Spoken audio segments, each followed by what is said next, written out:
Hello? Oh, I'm so lazy today. How is everyone? Hey, what's wrong with my breakfast? Yeah, that's all I ate. It should be around like I don't know how many calories an avocado is though. It wasn't particularly big.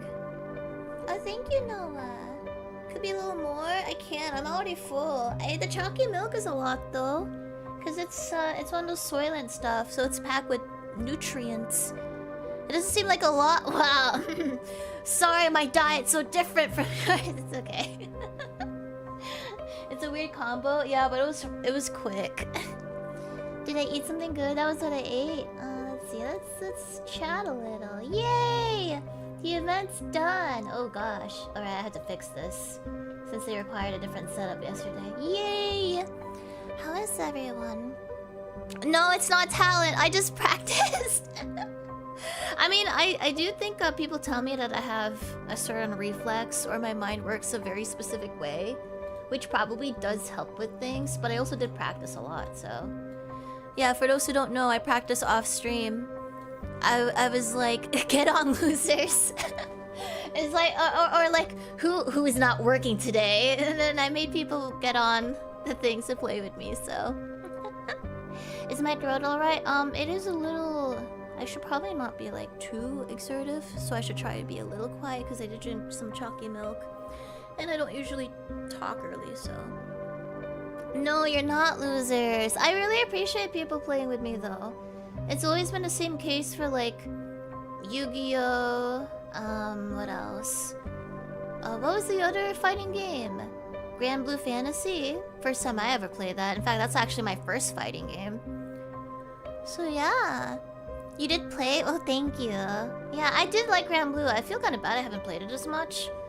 But I did like it. It's just more of a time thing. I don't know. Street Fighter is also really interesting because like the characters are kind of funny. I got a knack for fighting games. Thank you. It's so funny though because I'm just a farming gamer. Smash is different though. From what I've been told, that's more of like a not a traditional fighting game. Oh, thank you. No, Beeps did great too. I know she was really nervous and I was too. I feel a little bad for her. I hope like she still had fun. I would love to play more with her though. And we'll just like casually fight with fans and whatnot. I think that would be neat. Just alternate turns. Hello, happy birthday, dude. Dude, happy birthday. Thank you so much for spending your birthday with us then. Yeah. I think a casual setting would have been really nice.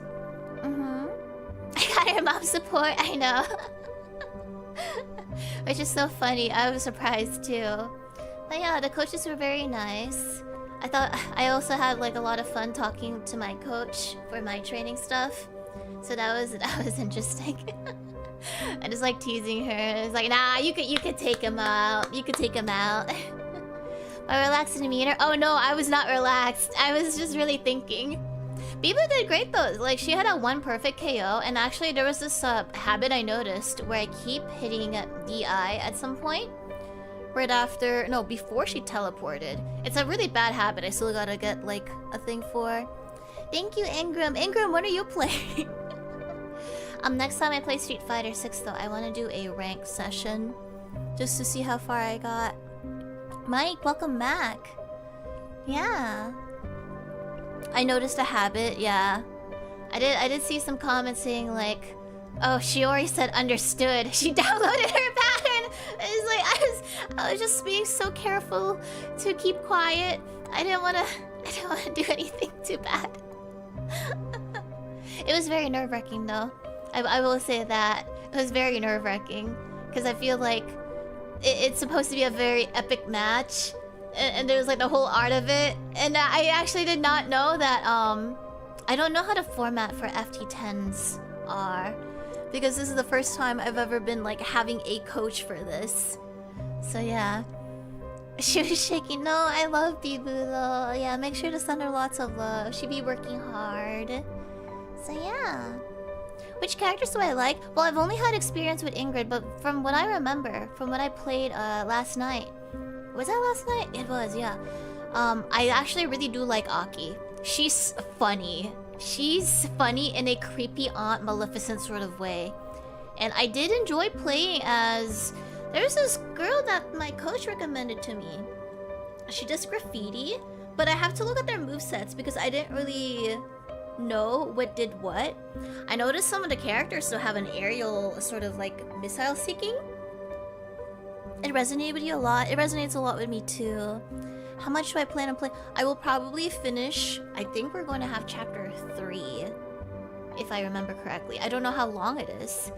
And with a state of like me having to pack and a lot of like... I think they're giving me more stuff for homework and whatnot. I can't spend too much time. Oh, tomorrow, by the way. Tomorrow we are going to have a collab with Zeta. She wants to watch something together. I believe the time would be 9 PM Central, which is 11 AM JST. It'll be on her channel. And just letting you know, my only stream for next week will be one with, I think on Monday, 8 PM. I don't know whose channel it'll be on yet, so I'll wait to announce that one. So we'll just figure that out. Grayscale's back. That's pretty scary. No, you'll do great. You'll do great. I think it's just the nerves. Jello, welcome. Welcome to Inkwell. I hope you're having a great day today. You've been waiting? A watch along? The watch along, it will not be for a while. Because again, I'm on packing mode right now. I haven't really decided what to even bring. I just know it's gonna be very busy. So don't be surprised if I'm like silent for X time again. Packing my plushies? No, I just gotta pack my clothes. I have both experiences. The tournament, no. I just want to play my farming games. I kind of miss playing my time at Sandrock. I didn't get too far into that. So yeah. 82s, hey, welcome! I've seen you on Twitter, I believe. It's nice to see you. You dialed in for puns. And thank you, Kudazoda and Mystic. But yeah, thank you so much for supporting us. It's really nice of Capcom to sponsor us for this too. I thought it was really fun. Having a coach was really interesting. So it was just interesting seeing the behind the scenes. And I can't imagine how people feel when they actually go to tournaments. They help with their practices. A lot of you guys help too, yeah. I think like, wasn't it Derved? I think Derv was always the one who was beating me up. Derv was a very professional Ingrid player too. Cricket, Core, Dizzy, welcome and thank you so much. She's more married to her job as opposed to him. Oh really? So Terry's a situationship. I see. It's kind of funny, but looking at the Ingrid name, sorry, I think of Ingrid now. I don't know, Ingrid, I was like, when are you gonna be in the game now? Ray Greenium, I'm sorry if I missed someone. Phantom, welcome. Okay, let's go ahead and start. I'll make myself slightly transparent just so you can see the game better. And that's always what I do with this, for those who don't realize. Wait, did I do that? Okay, yeah. I'll do slightly transparent. This is so you can see like what's behind the screen. Oh, and then we'll go down over here. This is a very emotional game. I expect to cry. But maybe crying is like cathartic? Cathartic. Something English. I should also set up my... I wonder if it'll work. So last time, we left off with someone named Thomas? Wait, didn't we finish this? I saved Thomas. What exactly does that mean? Why is it called saving someone? What happens to Thomas after all that? You questioned us only now? What exactly is World Tour? I've only done the training, and I've only really messed with Ingrid. But I wouldn't mind it. What exactly is World Tour though? Is that story mode? You love the music? The music's beautiful here. It is story mode. Yeah, I wouldn't mind it. Next time though, I'll do ranked, and then let's try some World Tour. We'll see how it goes. He has been freed from his life's regrets. He let go of his burden and succumbed to death. And with Lucy, his cycle of life and death was broken. This is what it means to save someone. The cycle was broken? I don't understand. Well, the gist remains the same no matter what I say. He died happy. In the end, I settled on the ode to the girl who saved me. She's the one who saved us both. I wouldn't be here without her. I want to thank her from the bottom of my heart. Let's rehearse a bit backstage. I'm gonna cry already. I didn't expect him to make an ode to us. I appreciate you. He did say thanks. Alright, well, what do we have left now? More like, who's our next target? So these are the people we saved. Yeah. How about the cat? What are unfinished calls to you? Unfinished calls? Really? Their calls only lasted until the moon fell. They should not have existed past that point. Isn't this just like an unfinished story then, if you really think about it? You forced them to continue regardless. You even impersonated others to do so. Oh. William and Leah. Is this really... I'm wondering if this is for our sake or if this is for the character's sake. What is an unfinished call to us? So the story of this is that the moon fell. And these are the last calls that people ever had. And some of them, they had unfinished business or things that they wanted to express. But there were only 21 nanoseconds left. And we're basically in a limbo state for us. We're the only person who could probably deliver these messages. The question is, though, we're kind of impersonating some of the people. But it is for noble reasons. Like, we're trying to help them pass on. But it's a little bit of a gray area.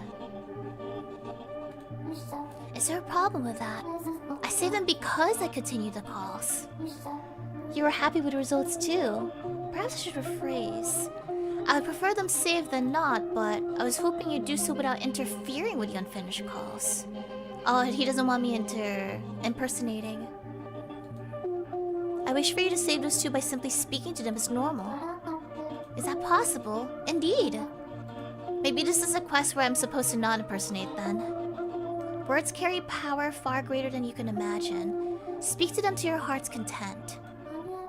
Can I really save everyone like that? Just chatting them seems a bit meaningless. I don't think it gets the job done. My word. Let's not sit around debating. You'll understand. Like this, perhaps. It is time to save another spirit. I think getting stuck as the identity is sort of worth it, though. I mean, they're just gonna get a new caller, won't they? Then again, they said I'm the last one.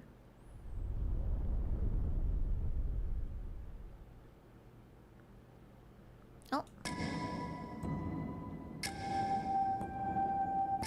I'm still not used to this. Come now, Mary. This is the third time already.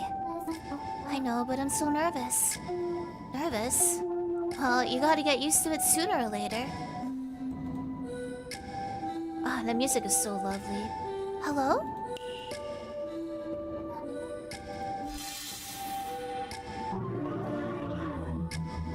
Hello, Mary. We've been waiting.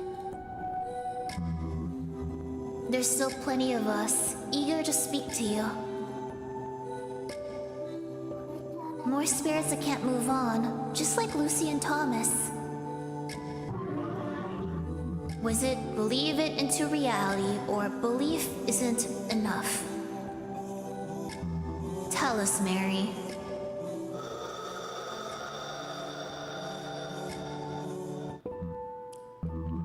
Right now, which do you think is correct? Believe it into reality or belief isn't enough? I guess this is kind of asking if I'm pessimistic or optimistic. I don't think it's enough. I think it's too for me. Believing it into reality is a nice, optimistic thing. But I also think, realistically, the world kind of screws you over more than not. So belief isn't enough. Otherwise, the world would be kind of like a nicer place. Like, I would personally want to say one, but personally for me, I think it's not enough. Because it also relies on things you can't control. So I would probably say pessimistic it is. I know, it's really pessimistic. Yeah. Like, it's good if you believe into reality, if it's like within your control, but I also think there's external factors that make it really hard to control. Belief isn't enough, I think. I see.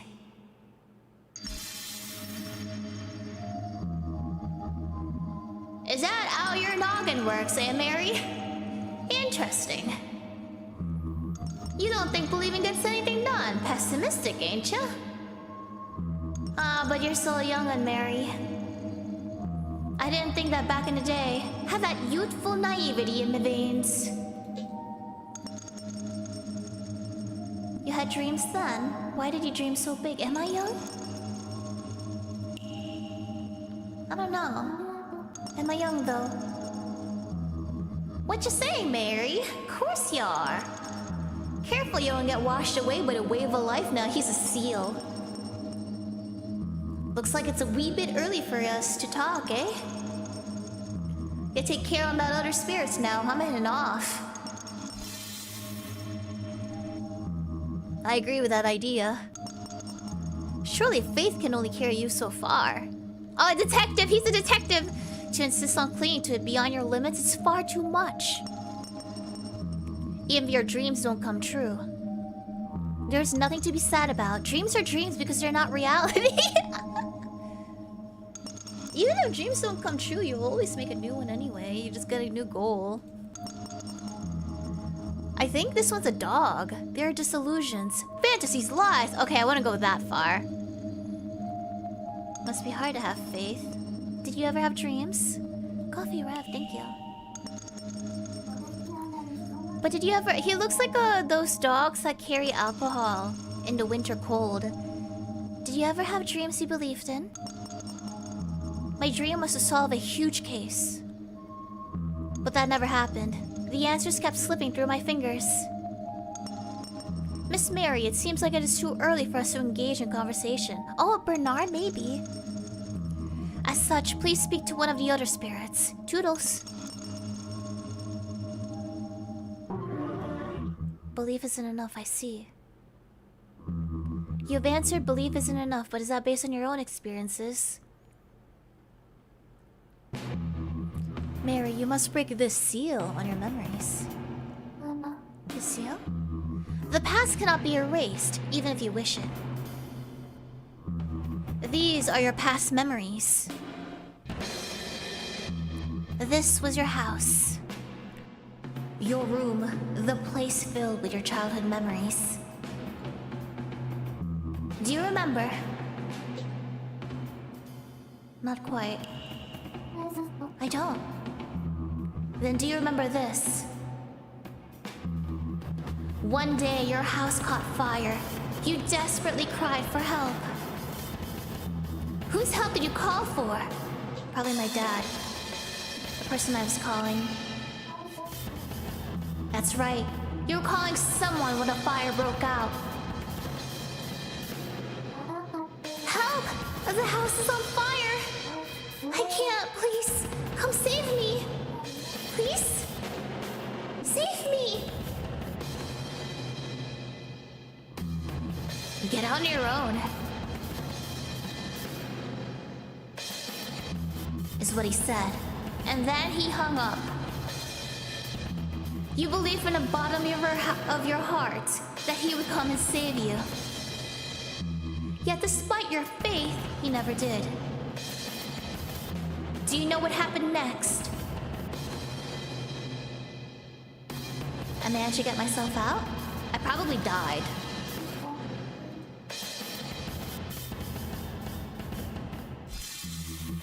This right here, Mary. Earlier you answered belief isn't enough. Indeed. Belief isn't enough? Oh, why, of course. Isn't that right, Mary? Faith alone is useless. Useless. My heart feels so heavy. Mary, allow me to repeat the question.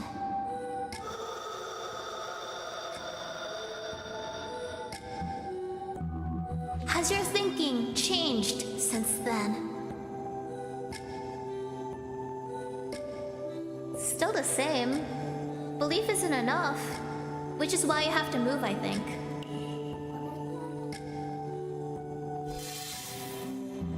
No, Mary, you must have faith. but he said belief, faith alone isn't enough. Belief alone isn't enough. Shouldn't you have combined the two? Keep faith, come hell or high water, and one day it will become truth. Wait, this is someone else. This is a cat. Hold on to what you believe and never let go. You can do it, Mary. I know you can. I can do it. I can. After all, you are truth. You are searching for true love. True love? With love comes faith.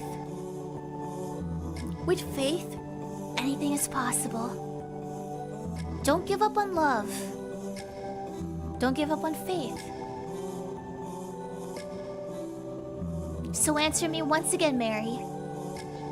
Believe it into reality. I think they railroaded me here.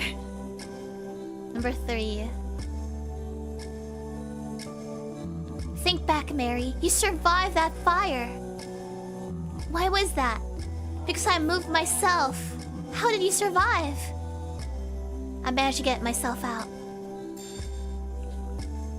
The person on the phone saved me? Which one's my real memory? I can't tell. Why does it hurt so much? I understand how you feel. Huh? It will be alright, Mary. You are not alone. Should you find yourself crying by your lonesome, I shall lend you a shoulder. Believe in me. I wonder if this is a maid figure in our life. Who are you?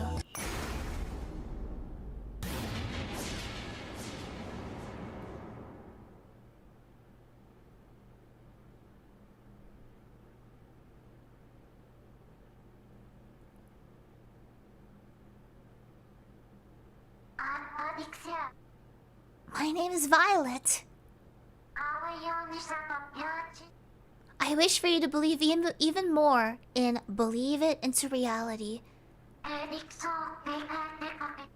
cannot explain how, but I feel as though I've been waiting for you. For a very, very long time. She must have been our friend. 0659. She had like a picture with a raven, I think. Put down the phone. Violet?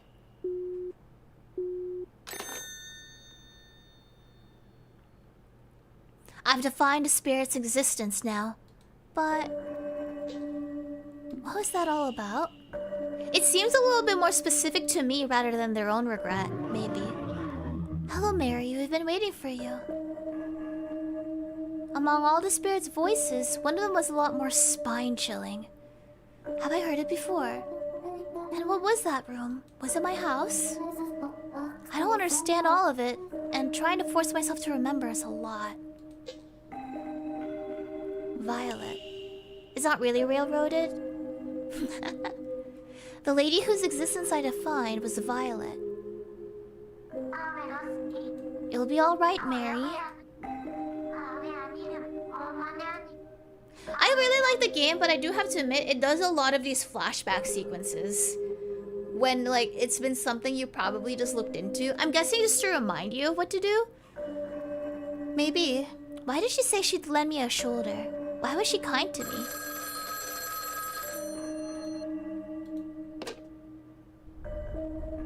Yeah, it reminds me of this other game called Olympia Soiree. That game was not... it was interesting. But there was so much flashbacks. I think most of the game was entirely 80% flashbacks at that point. This one's not that, how do you say it? I don't know, it's not as bad.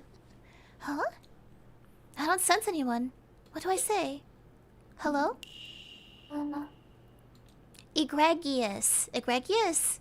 Oh yes, you guys are so good at English. Yeah, it was always a flashback. Like every 10 seconds, she'd be like, "I remember," and then it cuts back to the flashback. I really think it's just to drive in the playtime in there. That's why they recap your whole dungeon, I guess.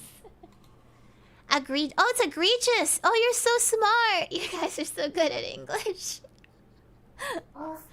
Hello? Are you Violet? Egregious. I thought it was egregious. Egregious. Should I call out her name? I wanted to... Oh. Hello, police? It's an emergency. I'm gonna die. Please help. Send officers to my home. Oh, he's like... Is he an otter? Or a dog? As many as you can. I need help on a double. Hurry. I'm gonna die. Or someone else? Hello, I just... Violet, yes, that's me, I'm Violet. Are you sure? Your voice sounds different. What are you saying? We just spoke a minute ago. Huh. Wait, did we? No, that can't be. What? Isn't my name Violet? Does this guy have amnesia? Not ringing any bells. What's going on here? I forgot my own name. I used to be a world... Oh, I hope he's like Holmes. A world-famous super sleuth, a crime solver, extraordinaire. Hello, Zekai, welcome back, and Skeptic. But now I'm nothing, just a no-name detective. A no-name, how humiliating. I feel as though I've remembered something. I believe my name might be... Mac? Sorry, but I might know your name. What? You're a third party for Violet, I assume. I don't know what that means. But just tell me my name. Take pity on this poor, humble detective. If he's a third party, his name should be written in here. It should? Max Goodman. Goodman, okay. Best man, Goodman. Maybe? Max Goodman. I love that little face. I love the little, like, the effect behind the head, actually. Like, whoa! My name is that! Detective Max, world-famous Detective Max, that's me. Angry Beaver. A good man always finds the truth. I love the music. This was my trademark line whenever I solved a case. Is the audio okay? So you're Max. Not Violet, then. No siree, I do not know any Violet. Are you good? You guys are so good. Do you need an investigator? A detective? I'm at your service, Shiori and Novella. Take a guess at a certain person of interest of mine. Are you interested in Violet? You're most likely a third party for her. That's why your name is here. IDK, welcome back. What's that? I don't know, but I think it means you know Violet. You claimed as Violet is among my contacts. Well, does it not ring any bells? I remember! See, I told you. Apologies for that. I think I do know a Violet. She's a Violet Ackerson. Lady Violet of the House Ackerson, to be proper. Lady Violet? Correct. She was the daughter of a noble house. Wow, she must be incredible then. I respectfully disagree. There is no honor in being an aristocrat. Yeah, go high and mighty, but they've never solved a single case. Biota. Their business is in cover-ups of anything. Deception, not deduction. So she's a lawyer? A noble's house would look like this. That's fancy, I like it. Do you need an investigator? A detective, perhaps? Well, tell me about yourself then, Mr. Max. He hates people for being rich. Do you have any unfinished business in life? As a detective, I wished more than anything to encounter a world-shattering case. But all I got were requests to investigate cheating spouses. Boring, I tell you. One day, I stared down at my very first real case. I was about to catch a culprit too, but destiny called and I had to answer. And then I died. In the middle of it. So until I solve it, I refuse to pass on. He's dedicated. I don't remember the case though. That's why my business is unfinished.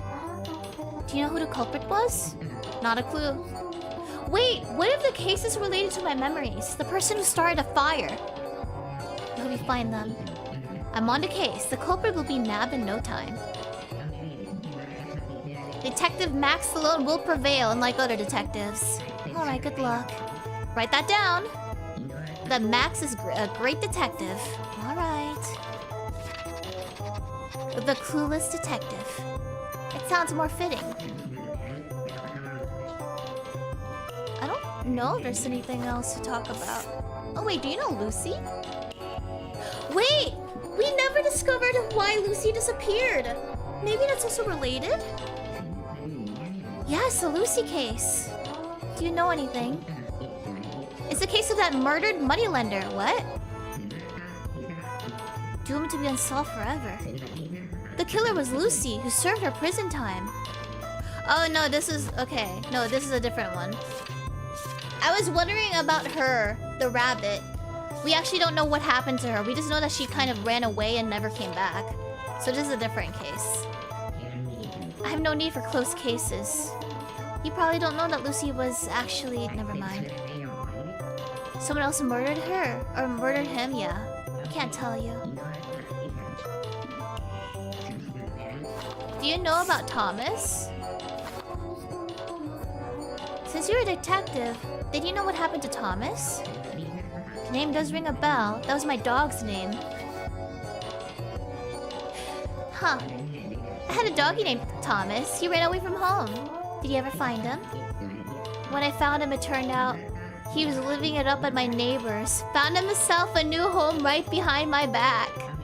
When I tried to bring him back, he resisted and chomped my hand like a chew toy. He really didn't like you. There's nothing more I could do, so I let the neighbors keep my precious doggy. That was probably better for the dog too. What are you trying to say?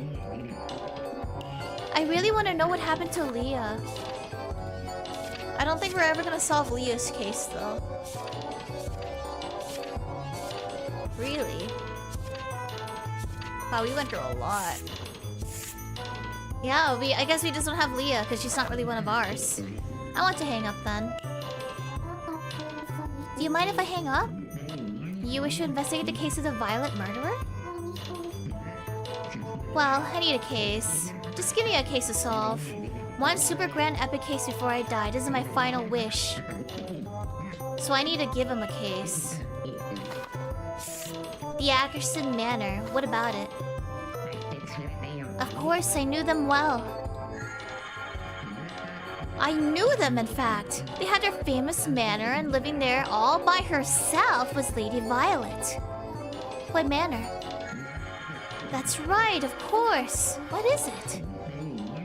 My memories are coming back like a flood during a sewer's rainy day.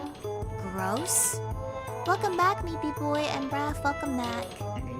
On the contrary, please refrain from such remarks, or I may not share what I remember. Tell me what you remember about Violet. As you wish. I've just remembered a rumor surrounding Violet Ackerson. Rumors? Wait, what's the rumors though? I think it's not in here. Unfounded, but all aimed at her. Were they bad rumors? Unfortunately so, and plenty of them. Such as her being a vampire. Eh? Do vampires even exist? Oh please, stay grounded in reality, of course not. Or are you saying you believe in them? Let's not joke around. I don't believe they do. That's only natural. Moving right along. Why was she rumored to be a vampire? Was there a reason for that? And what was it? She lived in a windowless manor. She probably had a disease. She could not go outside. Maybe that's why we're close? Because we were both stuck inside? She couldn't? Not a step, and that was because... Did you forget? I'm struggling to recall. That's called forgetting. I'll write it down for now. She had no windows. But everyone knew she existed.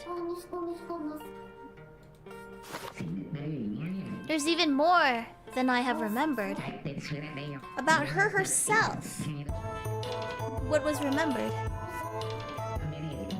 It's unrelated, but not irrelevant. There was an incident that happened within her arm's reach. It was a mystery for the ages. Truly out of this world. Someone had... Oh? Disappeared off the face of the planet. Who? Her husband.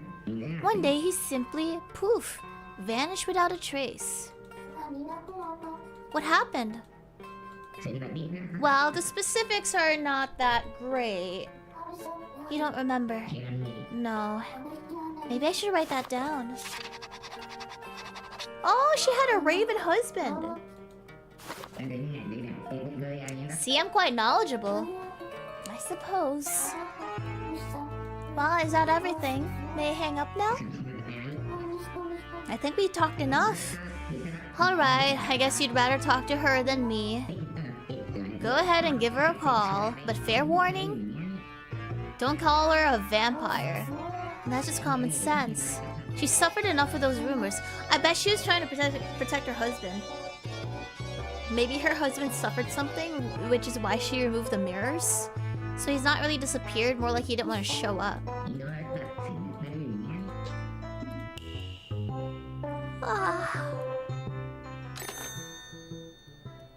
Are ravens sensitive to light? I don't know. Does anyone have like Alexis, or is it Alexa? That call went on forever. Max kept rambling on and on. He did tell me a lot though. Let's look over the notes.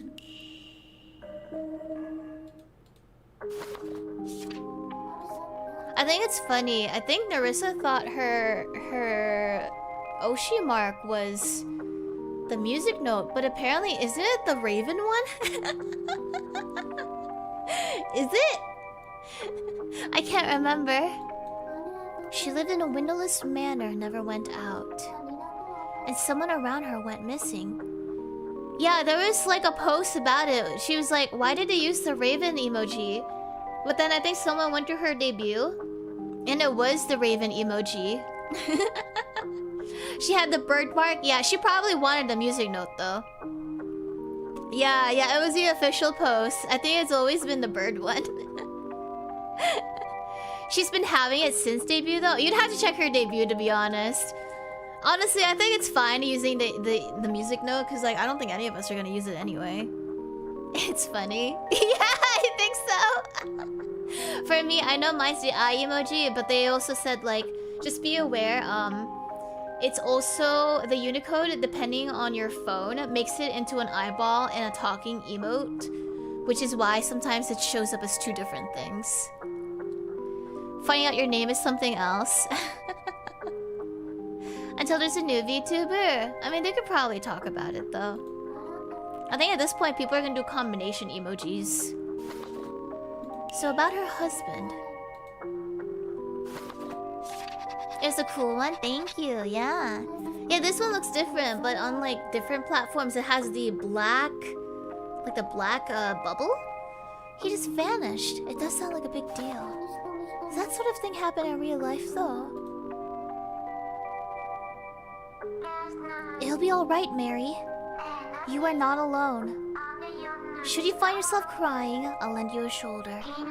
Believe in me. Someone like her was so nice to me and... She must have been believing that her husband would come out. Or sorry, come back, I mean.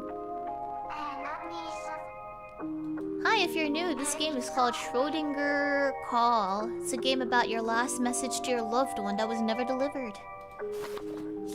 She's talking about true love. There's some men wrestling emoji? Oh my gosh. That should have been Gigi's thing. I don't really know what to make of her. Looks like I'll have to call her to find out.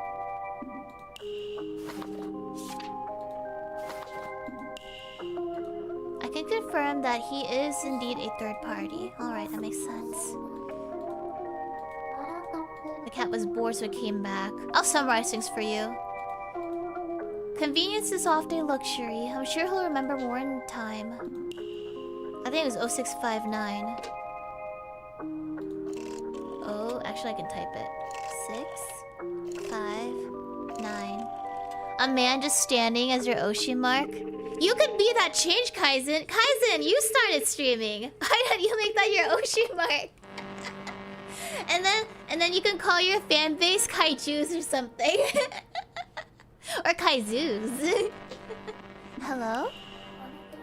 Violet? Hello? May I... Who's speaking? Yeah, if I happen to see you guys start streaming and it's just on my timeline, I'd be like very... I think it would be funny. No, I'm very happy for you guys. I just want you to have a good time. Yeah, just have a good time with your friends and your other novelites. So if I ever see that on my timeline, you know, you just do your best and have fun. It's what it's all about. You are Violet, right? Are you okay? It's Mary. Do you remember me? We talked a bit ago. You spoke to me, remember? Who's gonna use the pregnant one? Well, Brawl, you're the one who asked, so now you have to do it. You started an account? Pickle? Oh, nice. Wait, Pickle, why don't you and Kaizen collab? But yeah, just do whatever works with you. I also don't want you to do it to a point where like it's not fun anymore, so if it ever gets to that point, just be careful.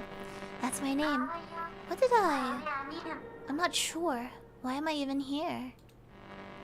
Doc is collabing too, that's so sweet. I spoke to you, what did I say? You told me to have faith. You said it was important to keep faith. Welcome back, Jones. And then I should keep believing no matter what. And I agreed. Dreams can come true if you keep believing. That's what you said back then. To have faith? Faith. Have faith and it will appear before you. What will? Something precious. Something irreplaceable to both you and I. I think hope. To everyone. But what was it? What did we long for so dearly? In the darkness, I spoke to you. What did I say? You told me about... Wasn't it help? You offered to help me. If I was crying, you'd lend me your shoulder. I do. I think I felt in you a kindred spirit. You long for the same thing. And we lost the same thing. A hot dog vendor VTuber? We should make VTuber ideas for a stream. Just like random stuff. We were hurt by the same thing. That must be it. The same thing? Our deepest desire was the same. That's why I did not hesitate to speak to you. I could not stand to leave you neglected. In the darkness, I spoke to you. Then you told me about yourself. Your name is Violet. Does that ring a bell? I took a lot of the good ideas, hot dog Vella. Okay, but that's a literal hot dog. Who's gonna, like, sell the hot dogs? What about an ice cream truck man? Yeah, do ice cream. And then all of your fans are like little ice cream drops. I don't know, something ice cream based. Let's do that. I wanna do that. Sarah, welcome. Thank you for joining Inkwell. And we need someone who's like a New York VTuber, and he like tries to scam you though. He tries to sell you things, and you keep saying no, but he's gonna do it anyway. And then he's gonna call his fan base tourist. What about that? Ingram. I only remember hearing a voice in the darkness. Isn't that a bit evil? I don't know. I think the New Yorkers will have to speak for that one. There's a return policy. I answered it. It's creative. Yeah, it's just a shitpost stream though. I remember now. Thank you. No probs, Kaizen. No worries. We lost the same thing. In that horrible... Wait, we both lost it? In that horrible fire. What did we lose in the fire? What is it we must regain? Memories? But you should know. What we lost in the fire, what we regained through faith, what we were searching for.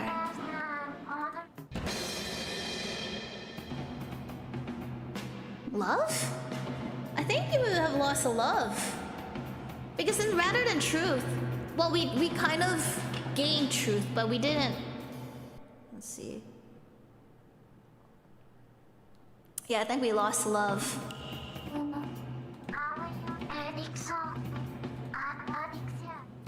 Because I think we gained truth, and the truth is that we were not loved. But if we fooled ourselves into thinking we were loved all this time, or we lost someone that we did love, it'll sell financial advice. There you go then, Ingram. You also can probably do the accent.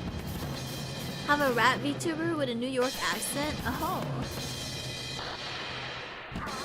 Oh, that's so pretty. I like this scene. How do I hide Can I hide a text box? Some of this is genuinely pretty. I was searching for love. Until our final moments, we never gave up. Neither on love nor faith. You and I never gave up.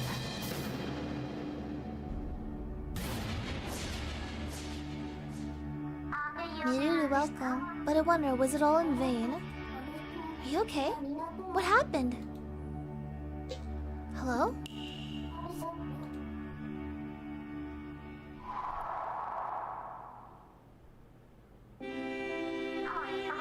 Mary? Can you hear me? What happened? Are you alright? You're Mary, right? Yeah? I'm so glad you called. I've been waiting for you all this time. What do you mean? Haven't we been talking? Have we really? How strange. I thought I only picked up a moment ago. Don't you remember just now? What? Pardon? My mind is rather hazy. What was I doing here again? Do you remember the apocalypse? There's something I need to tell you. Please try to stay calm. It does sound like canon. I was thinking about that. I hate that song, by the way. The world's about to end. In exactly 21 nanoseconds. Time has passed at this exact moment for some reason. If I may, assuming this is the end of the world, how is it that we're able to speak? What was I doing here? Oh, my mother forced me to play a bunch of classical music that I like started hating the piano, and like Patch Bell's Canon was the one she made me play the most. So I just have like a lot of traumatic memories in it. Which is why I'd rather play this anime music, but I also just want to take it casually. Funnily enough, the moment we got rid of my my second piano teacher, because the first one only taught until you're a certain like age range or whatever. I started liking piano again. Same for you. I'm so sorry to hear that, man. Yeah, I used to play like Moonlight Sonata. I just didn't really care for classical as much. I like some of it, like Gymnopédie. I think that's how you say it. I don't know. Like Eric Satie. Chopin was really cool. I really liked his stuff. A little bit more complicated though. But I preferred studying anime music. But my parents didn't like it, so. Claire de Lune? I probably know how to play it, but I need sheet music. So, what was I doing here again? I'm the world's last confidant. Apparently.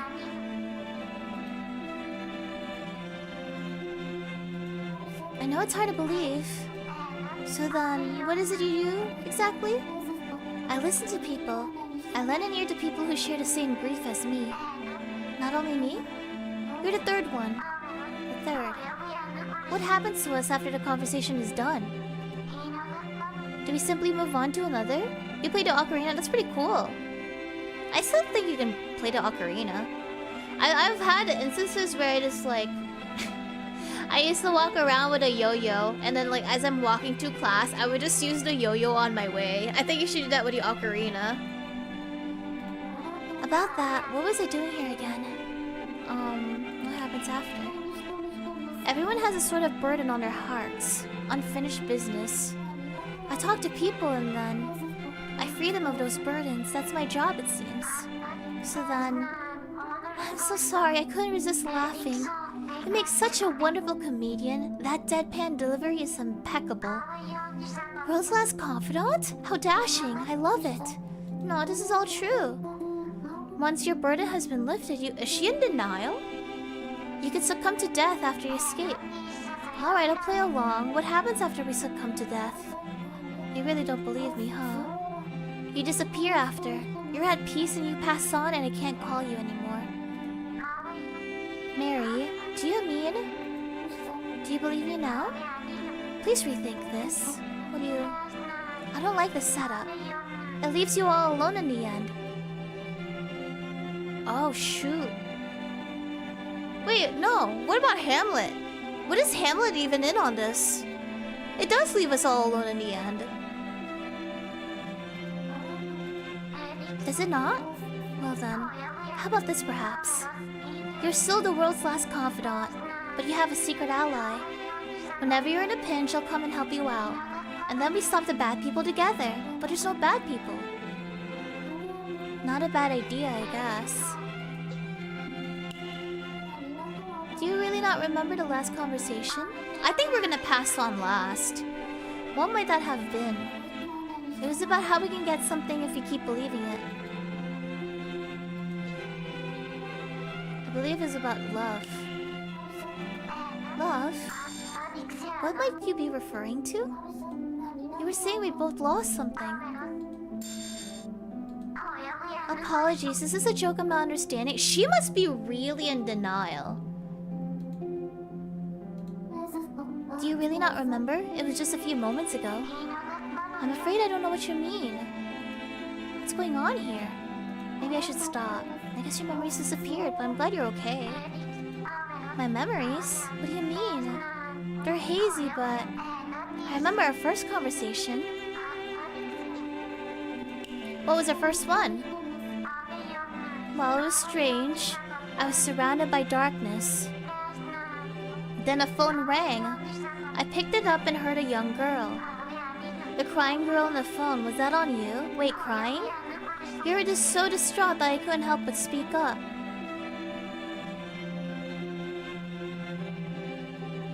Is she the wife of my dad and I'm like the secret bastard child?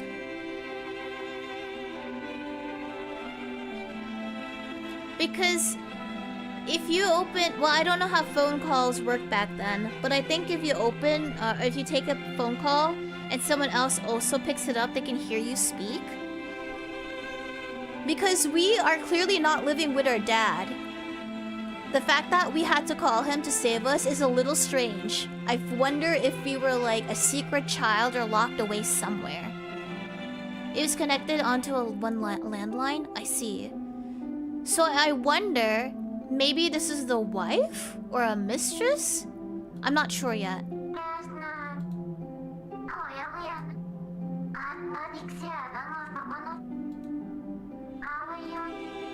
I wouldn't be surprised if Mary died in the fire. But we don't know for yet. We don't know sure. I felt as though I could empathize with you. I could. I had cried as you did before, so I felt an urge to help you. I could not and would not leave you alone. Have I overstepped my bounds? I barely know anything about you. I barely know where I am right now. That was far too presumptuous of me. My deepest apologies. It's not at all. It's fine. It's fine. I'm very grateful, actually. Thank goodness. I still don't quite understand what's going on, but one thing I can say for certain is that I'm glad I met you. This strange place doesn't seem as bad now.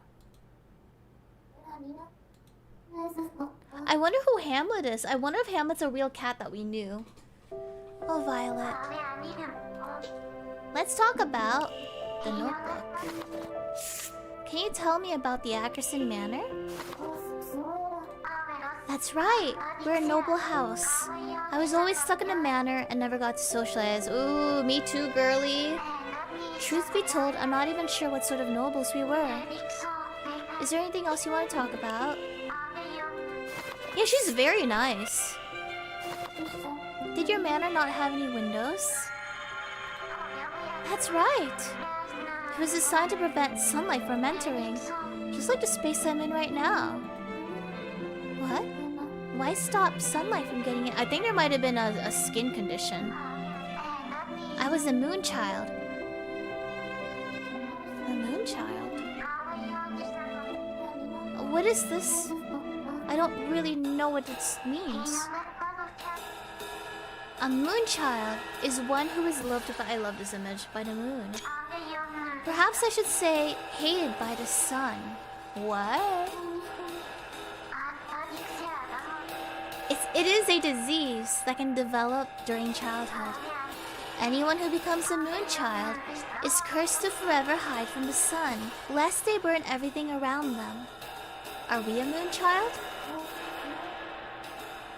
What do you mean? I don't blame you for not understanding. It's an unnatural affliction, almost supernatural. When a moon child touches sunlight, everything around them bursts into flames. No one knows why, nor has anyone actually witnessed it in the moment. Wait, but if no one witnessed it, how would you know? But it's true. That's why a moon child can never go into the sun. No, I think she was lied to. I think she might have been lied to. But if a lot of people actually looked into it, no one could find a cause. Is that even possible? It's common knowledge as far as I know. But if it was common, then why don't we know? I was one such moon child. That's why I spent my days in a windowless manner to avoid sunlight. That explains it. That is such a cool image. I drew something, but what even is this? A bunch of flowers?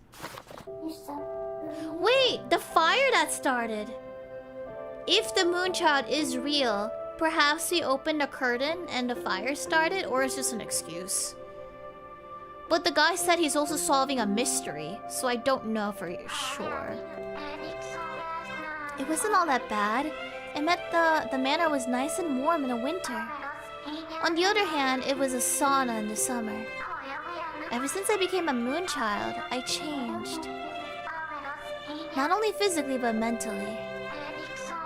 I could finally understand that anger, tears, sulking, none of it would help me. Oh, it sounds like a learned helplessness. He doesn't have a case, I see. Maybe this is the case he just needs to solve then. Up until that point, I would make selfish demands, cry to get my way, and complain about anything and everything. I was a nuisance to those around me. I don't fault you, though. Sounds like you were just stuck forever indoors. Oh, no, okay, she was afflicted as a moonchild later. I was outside of my control after all, or it was outside. Whining like a toddler wouldn't solve anything. I realized the same was true for my mother, father, and those around me. They could do nothing. My younger self was dumbfounded. Everyone is doing their best in a world where they have such little agency. It pushed me to look for the good in things and believe in them.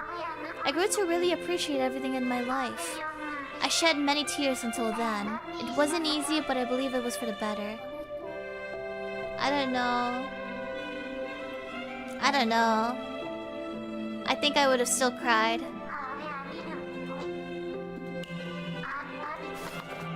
I think I still would have suffered, even though I try to suck it up.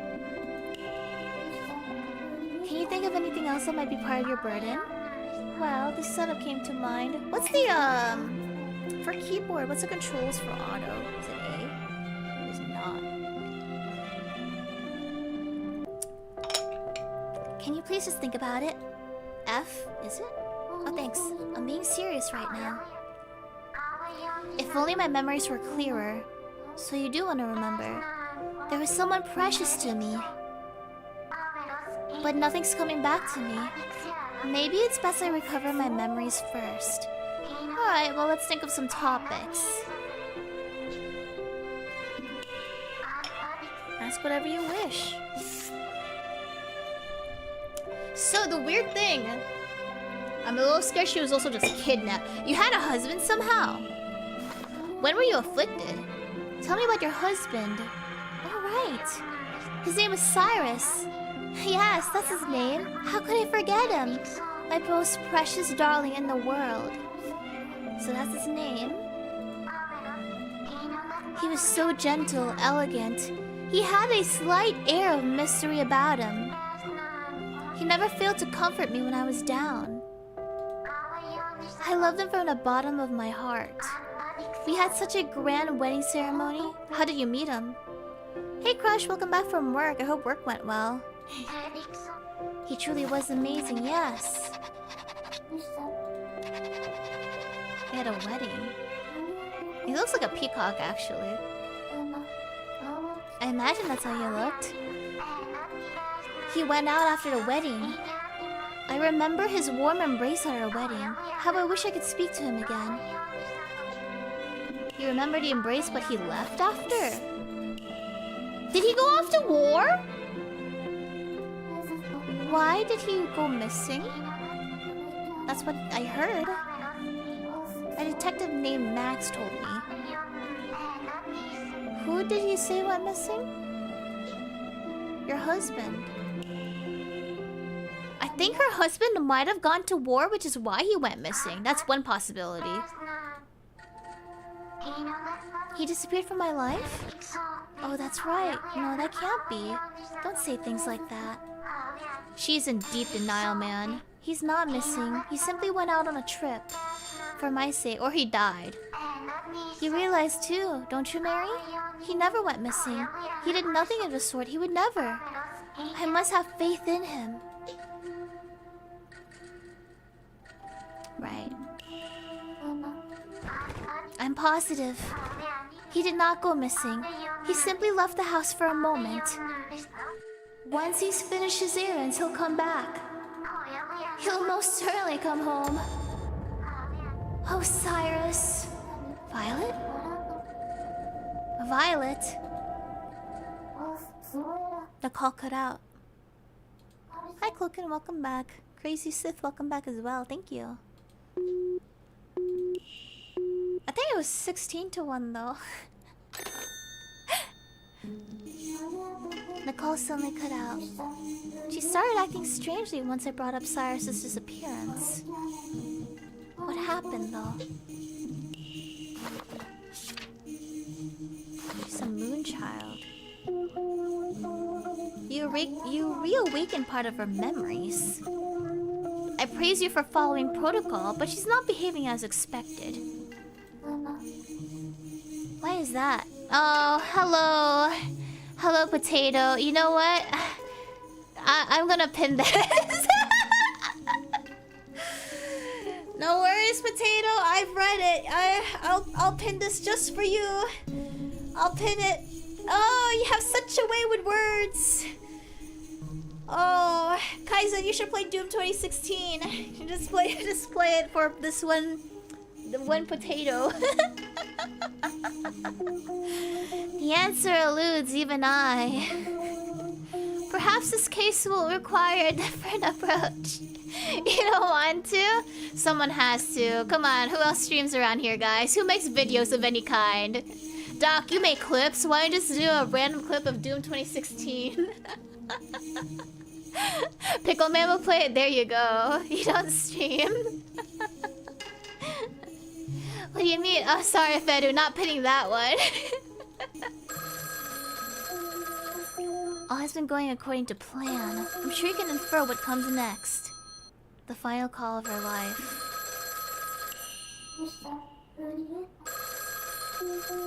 Hi, bud. Welcome. Thank you. Good luck with work.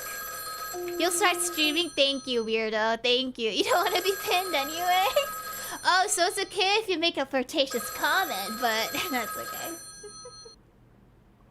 Well, stream yourself. Why don't you all just... You guys are just so funny. You regulars are so funny. Can you put stock footage to go with a fake schedule? I already saw your fake schedule. I thought it was so funny people thought it was real too. Go ahead. Yeah, go ahead.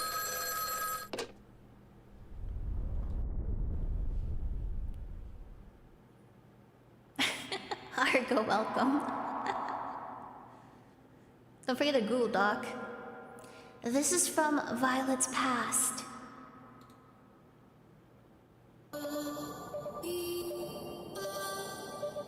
Hello? Let me guess. It's you, isn't it?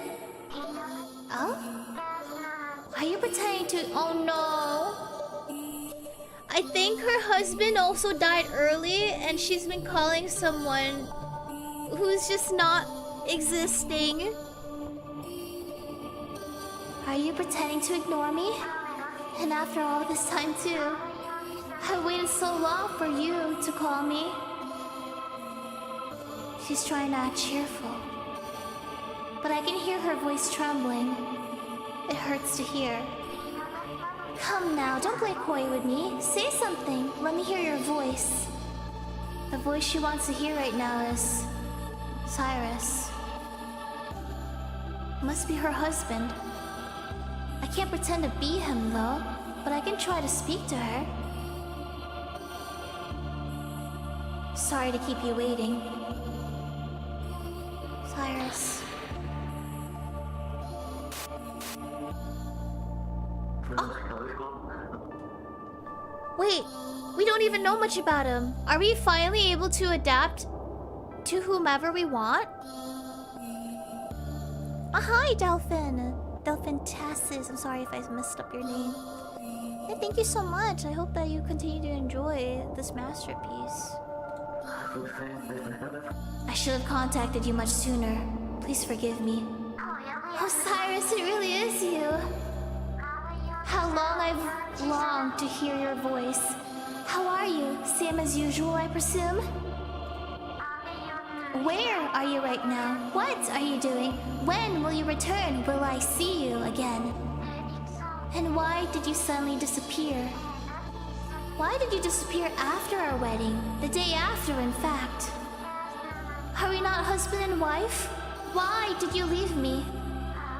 What were you doing these past 3 years? Cyrus, why? Why? Poor Violet. She sounds happy to hear from him, but she's been left in the dark the whole time. I don't know enough about him to pretend to be him, so I don't know what to do. But I can't stay silent.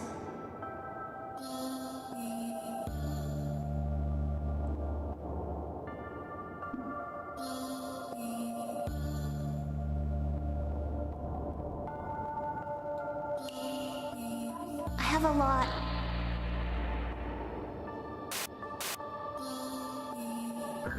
I have a lot going on, but I'll be home soon. Am I speaking as Cyrus? Do I get to say the first thing he says? If that's the case, maybe I could tell Violet just a little of what I want to say. Forgive me for all the questions, Cyrus.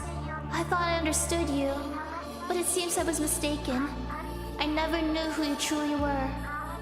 I do want to know why you disappeared without a word the day after our wedding. But you don't have to answer that. Instead, could you tell me just one thing? Cyrus, do you still love me? Even just a little. Please let it touch your heart.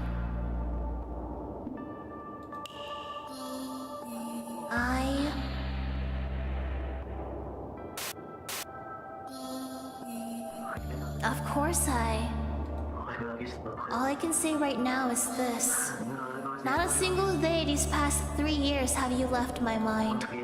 I left so that I could keep my promise to you. I vowed to keep it no matter what. Are you listening? Cyrus? In that moment, the moon fell to our world. And this is where the moon fell. So her husband went somewhere far away to fulfill a promise? What could it have been? On the phone. That was the final call of her life. So he really did disappear, but why? What happened between them? Well, this is why we have a detective on the case. Her heart had been broken. But I should discuss this with Hamlet. Something about that rubbed me the wrong way. There's a suspicion I must confirm, Mary. Summarize what happened from your notebook. Am I understood? Okay, understood. Be mindful of her behavior. Good day. She didn't kill him by accident, did she? That would be a plot twist. The relationship. A lot was going on in that unfinished call. Is Randall leaving, or are you saying bye to the cat? They were a married couple. They were married. And then he disappeared the day after. How much time disappeared between that? 3 years. That's a long time. 3 years is insane. That looks about right. Why did you disappear? Yeah, someone better be pining after her for 3 years. What were you doing these past 3 years? Her voice is trembling. Why? What was he doing exactly? The only thing I would understand is like if he had to fight. For what reason did he give up? There was a promise.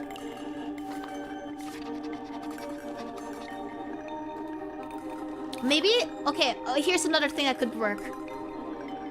Here's my theory. This is a Wuthering Heights moment. She comes from a noble house. I don't know how rich they are, but clearly rich enough to keep her in there and not have her work for her life.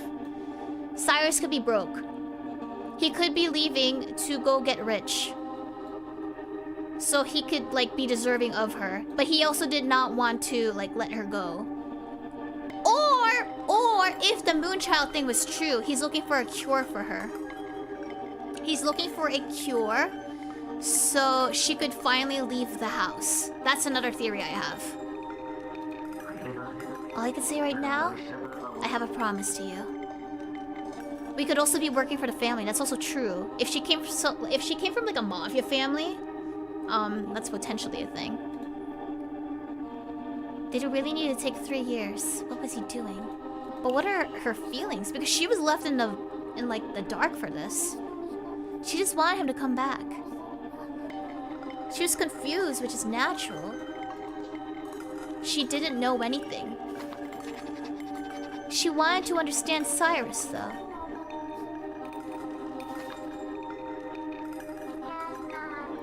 But different, yeah. Maybe the less she knew, the more protected she is. Because if the cops ever came to her and he was doing some, like, not so legal things to get rich, she would be complicit.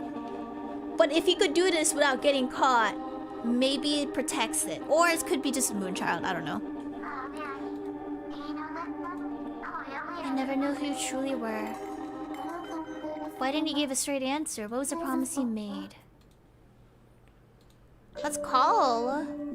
Is there anything else in here? The cat's not here, so it's useless. I want to call the dog.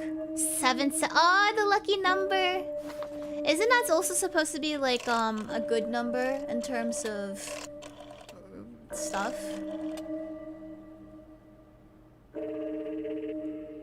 Is he a dog? I think I said he's a beaver though.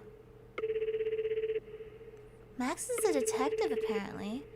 It won't go through. Really? Alright, let's go for her again. It's Jackpot? Oh. Oh, I thought I just saw Hamlet for a bit. Alright, let's call her then. Dogs don't have teeth like that? I see. It's also a meaningful number that he hits the jackpot. It's a capybara. Hello?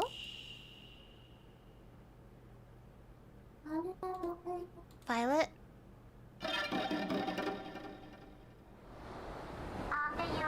Mary? Wait, is that the sound of the ocean? Oh no, it's just the background. I'm scared. I feel like I'm on the verge of remembering something horrible. Something truly horrible that happened to me. Hi Kiwawa, how are you? Good job on your Ian Reco, what do you call it? Recap stuff, by the way. I know that took a lot of research. But yeah, hello Kiwawa, thank you for the redirect. We're just playing Schrödinger's Call, which is an emotional game. I can't wait for people to cry. I must have been blissfully unaware. No, it was, don't worry about it, no! I wasn't punching her. It was just self-defense. Thank you so much for the gifties. Tyrant. Welcome back. No! Kiwawa, you should get to Street Fighter though. I must have been blissfully unaware. But now that my memories are returning... My dear husband... Is he missing? I stole her lunch money? No! I'll feed her next time. Please help me. Did he abandon me? My mind is telling me my beloved sweetheart disappeared from my side. Is that true? Cyrus disappeared. I'm afraid he went missing. Oh. But she's in denial, isn't she? Wait, what? Why do I have no memories of living with him after our marriage? I looked for him for so long. I had half a mind to leave the manor in search of him. Yes, I was desperate enough to step foot outside if it meant finding him, yet I couldn't. I could feel the frustration crawling under my skin. You know, don't you? Why couldn't I go outside? You weren't allowed to be in sunlight for whatever reason. Hi Richard, welcome, thank you. The cafe! Don't worry about it. Because you're a moon child and can't touch sunlight. That's why you couldn't go look for Cyrus. That's right, I was stuck waiting for him, all alone in a cold, dark manor. And yet, he never returned.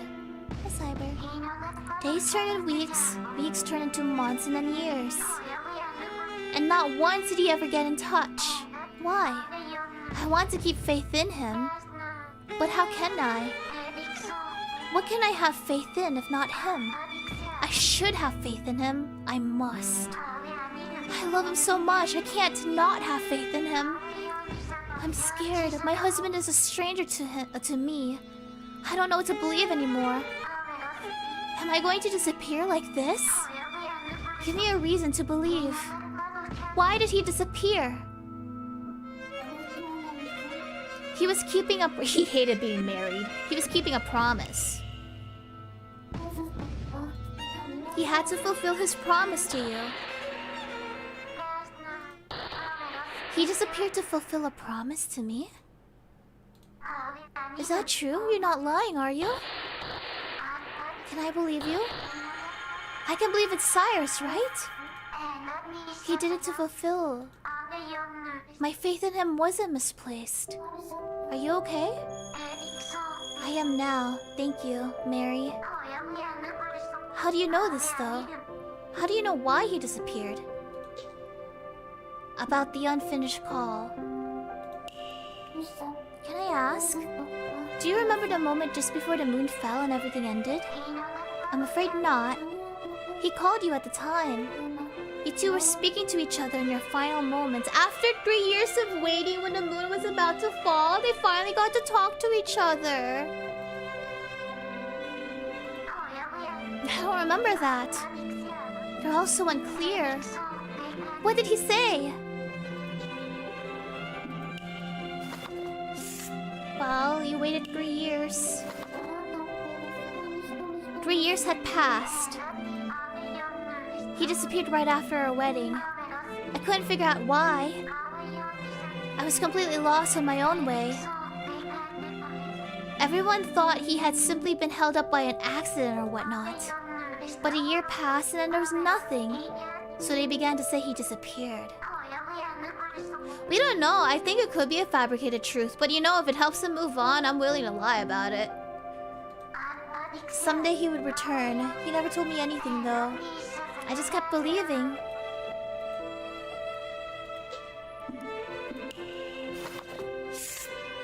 What was about... Actually, let's talk about the marriage first. Was it a shotgun wedding? His warm embrace on the day of our wedding. Everyone celebrated us on that day. I was so happy. God, he is so pretty. And not knowing what came next. Leah disappeared 3 years ago. Lucy was in jail for 3 years? Wait, that's so interesting. So there's a common number here.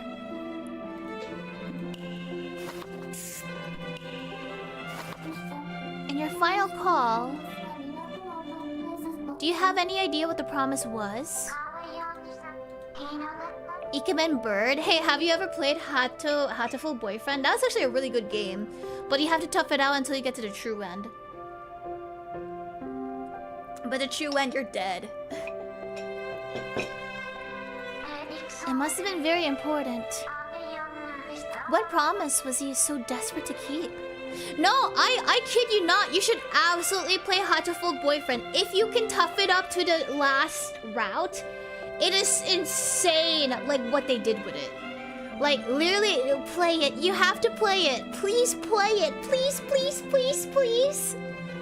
I'm not kidding. It's honestly insane what they did with the finale. I'm sad that they don't have any, like, extra VNs. I think it worked on other games, though. Hatoful Boyfriend. Let me type it. Sorry, I gotta go put unpin Doom 16. Hatoful Boyfriend. Play until true route. Yeah. It was honestly good. For the record, my favorite route, which is also the saddest one. I have 2 favorite routes. I would have liked the dating the childhood bird friend. And then there's also the ghost, whom I will not say too much on, so.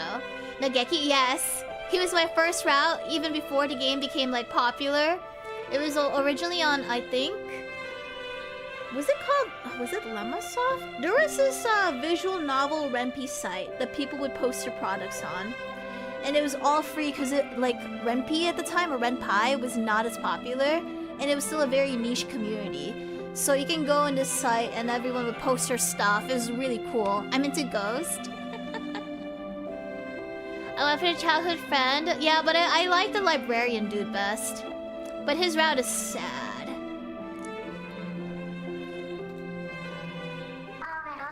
I wish to know about Cyrus. I want to remember everything. What happened to him? How he felt? I want to know it all. Lemasov. I think, yeah, it was the forums.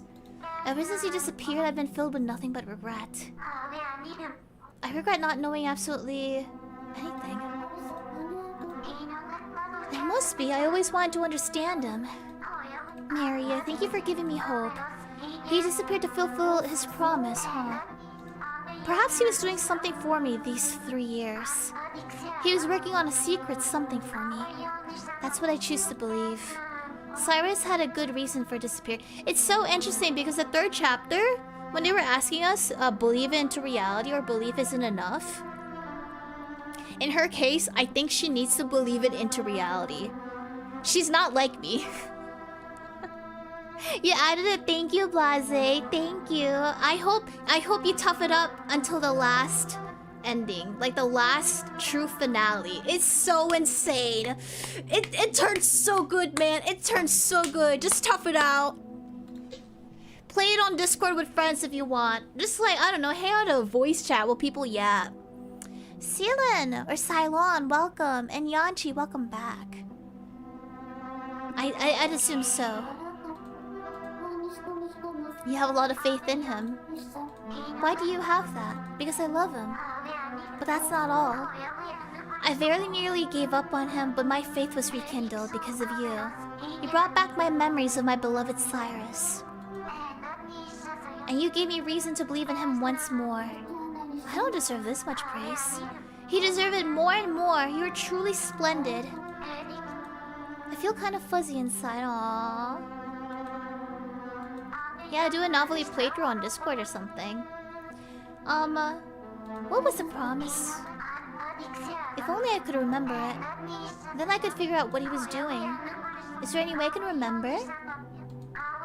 How do I make that memory come back? I haven't the faintest clue. What to do? I'll get your memories back. No worries, girly. I really appreciate it, but how? Don't worry about that. If this is what you consider your burden, I'll do something to help out with it. I want to do it for you. Not only because I'm the world's last confidant, but I also want to do it for you. Don't worry, I'm sure I can find a truth. We'll find something about Cyrus, and maybe about your past too. Have a good night, Nami. I'll ask around first, see if anyone else knew him. Is there anything that stands out about Cyrus? Anything that might jog people's memories?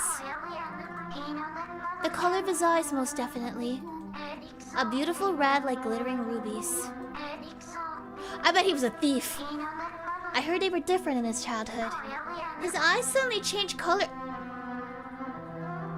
His eyes... Did he have a twin? His eyes changed colored one day. It's a common occurrence in our country. Oh, it's common, okay. But red is a first. Especially a clear, vivid red. Okay, so it's common. That's so weird. Wait, but red is first? Doesn't that mean? Huh. Alright, just wait. Put down the phone. A Jekyll and Hyde thing, maybe? That would be interesting. Alright. A promise of 3 years. Man, someday I want to be like wearing Victorian fashion and be like, oh, hello there. I don't have the personality for it though. My upbringing's too different. 4831. Ahab? 4831. Let's call them. 4831. Believe into reality? He could see me like that? I mean, I want to be like Moomin Mama. Oh, he looks so cool. He has a scar. Wait. What if Cyrus went to sea and this is his boss and he's lost out at sea? Which is why he can't call her. Because there's no phone calls. Oh, or they were lost. Sisa, welcome. I keep telling you, at this rate, she's gonna go down. Hurry and send help, else we're all doomed to the ocean. What was that? You can't, because the moon's about to fall? The heck you're talking about? I ain't accepting no death till I get my lifeboats. You got that? I can't do accents. I ain't going nowhere. Ain't no one on the ship drowning today. I swear it on me captain's hat. Hello? How's Violet? Violet's the one left behind. Yeah. I think maybe he went out to different continents to search for a cure for Moonchild syndromes. Finally found your tongue, eh? Who are you? You're with the lighthouse or the Coast Guard?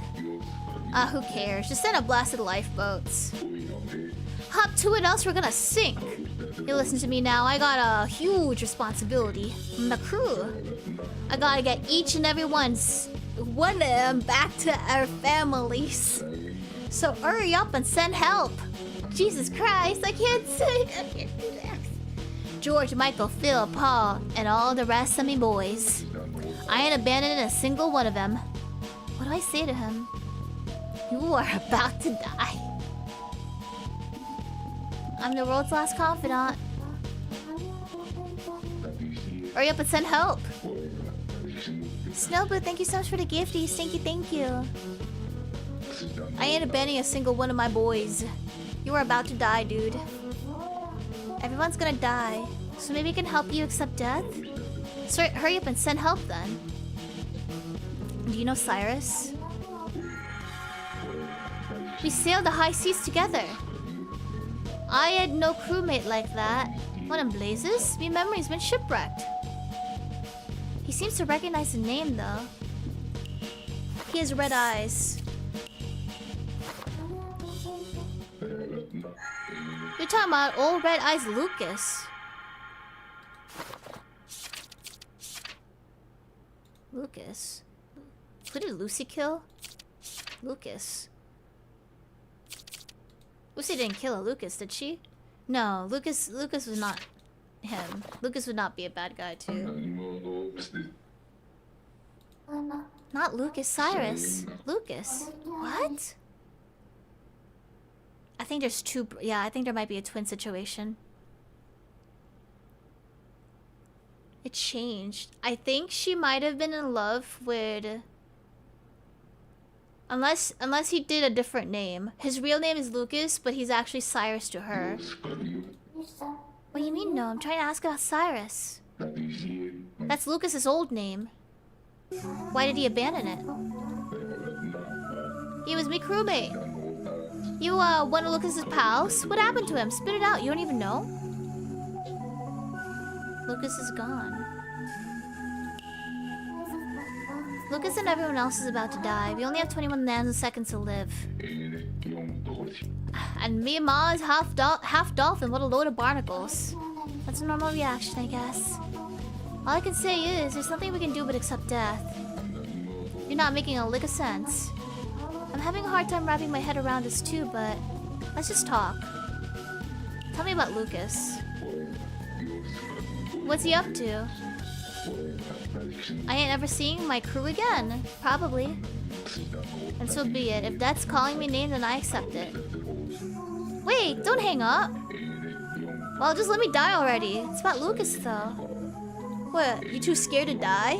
You're such a landlubber. A noble should accept his death with honor. You ain't know at all about Lucas. He's so annoying. What's your name? Ahab, Captain Ahab. Who are you, lass? It's strange, that name rings a bell. Have you met before? I don't think so. It'd be nice to believe if you have. Nice to meet you, Mary. So about the name change. Why did he change his name? Did he have a specific reason? Was he wanted? What are you asking all that for? You trying to spy on him? Every sea dog's got ghosts in her past. And the sea's vast enough to wash them all away. That's why our hearts are pure in the waters themselves. Now Lucas out there was a true man of the sea. He sailed across it just to find... Oh, I knew it! He was trying to find medicine for his missus.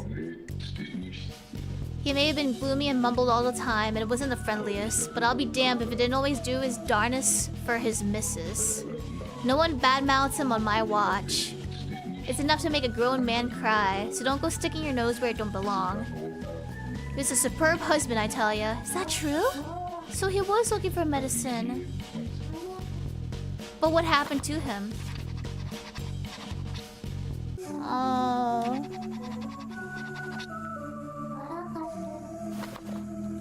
I have to tell Violet. If he had a twin and then he delivered the final call, I don't know. We still have to help him move on too.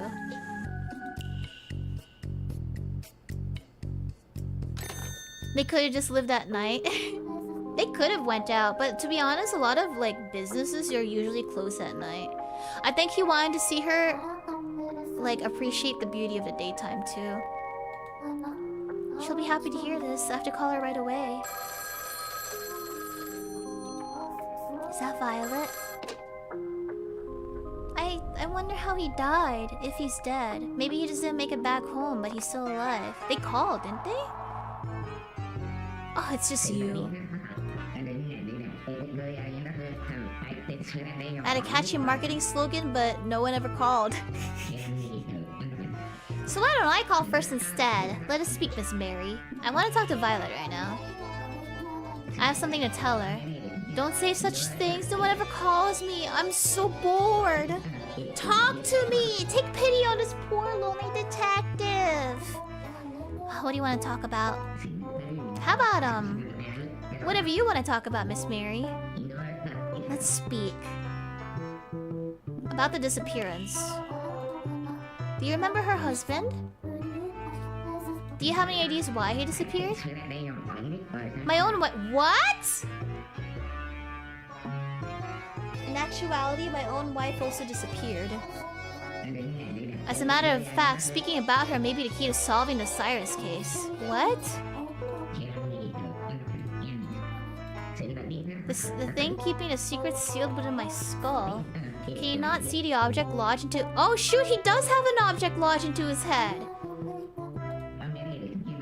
Apologies for forgetting this is a phone call. There's a certain object into my skull. Let me just yoink. Oh, sorry.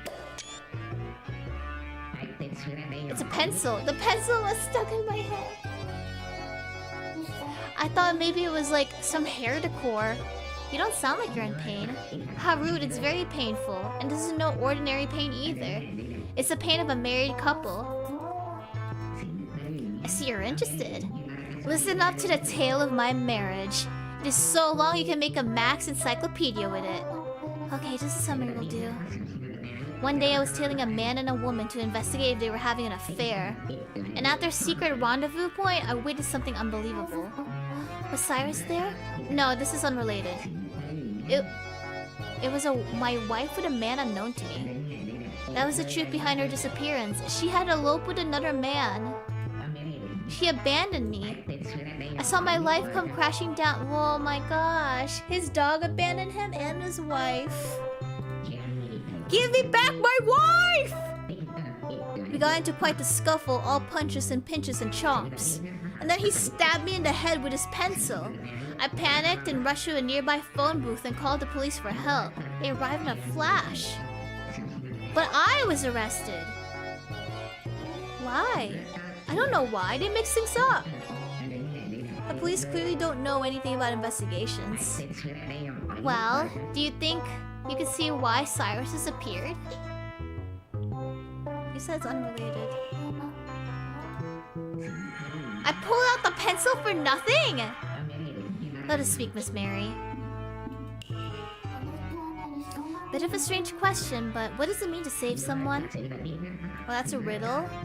I'm not one to shy away from a challenge, though. Alright, how about... We detectives are always at the mercy of a certain dilemma. Even if you find a culprit, the victim will not oh yeah, that's true. Even if you find a culprit, the victim will not return to life. I guess if you think about it, being a last confidant and a detective who brings light to matter is about helping someone move on with their life too. No matter how hard we try, we cannot save a single person. What are your thoughts? Is there a meaning in trying to solve a case when the victim cannot be saved? Yeah, because I think it helps other people move on. It's closure. The culprit gets away and the victim dies in vain. So it's not about letting them get away. Yes, that's true. The victim would want their killer brought to justice. Also, I imagine they would be unable to pass on. But I had a bit of an epiphany the other day. Those who called me to request an investigation all had something in common.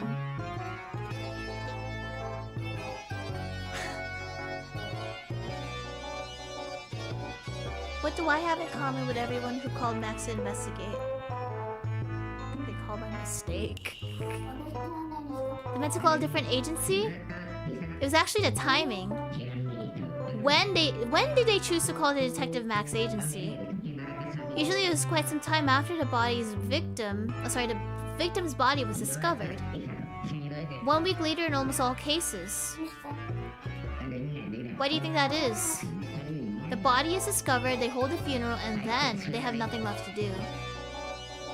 So it's just the 1 week mark is when they start to get antsy. They can't deal with the crushing activity, so then they call and beseech me to solve the case. With the funeral over, the statesman's giving, the bereaved family is left idle. That is only physically, not emotionally.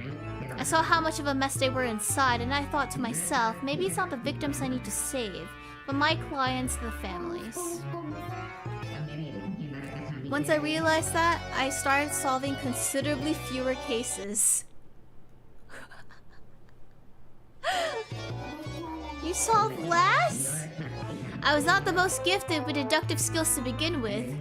Even at my best, solving 3 out of every 10 cases was the most I could expect. I began prioritizing saving my clients, and my focus shifted away from that entirely. Once the culprit is caught, that is the end of it, no? The client would have nothing to do again and lose all purpose in life. This way they have a hope to latch onto, something to keep their minds occupied.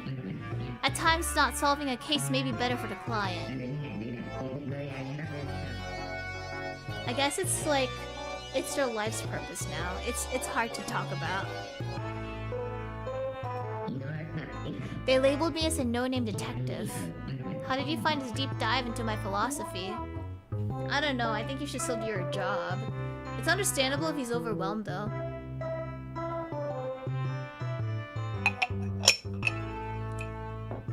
I think that's up to the people who are hiring. He should still do his job. I don't know how much help will be though. Just solving the case isn't enough to save people. Is that what he's telling me? Not very convincing. Let us speak about the truth.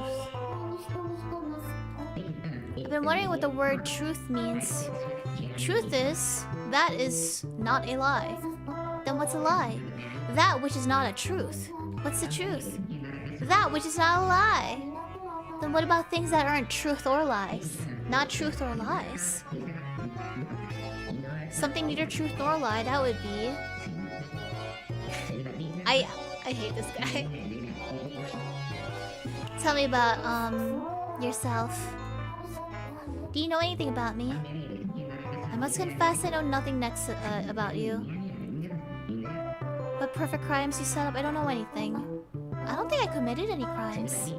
Are you sure? Perhaps you were a rare mastermind who got away with a perfect crime?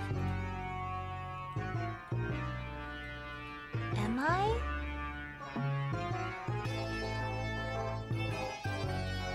Am I? Did you not commit even the teensiest little crime? Please tell me. Why do you want me to be a criminal so badly?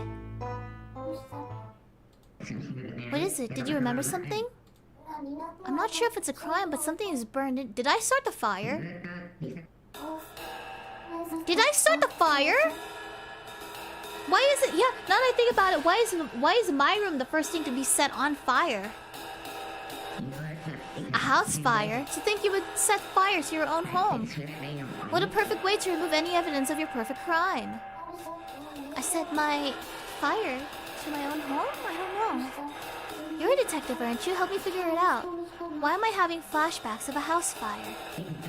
I wonder. I need more clues. Maybe I was just cold. Huh. Clues. I tried to escape, but there's no way out. The fire was everywhere. Suddenly the phone rang. Wait, the phone rang? I didn't make the phone call? Who was on the other end? They were scary. They yelled at me even though I was about to die. Kicking a girl when she's down? That's horrible. He told me to get out by myself. He didn't even offer to help? But you said there was no way out. Did someone help you? I don't remember if I escaped or not. So you may have died at the fire? I don't know. I can't even remember when I died. Was it by the fire or did I survive until the moon fell? The only thing I'm sure of is the person who called didn't come save me. My tears won't stop. Being forced to escape a fire all by your lonesome. Wait, how did you know? You were only 8 years old, yet you had to endure such peril. How did you know I was only 8? I was only 8? You're only 8.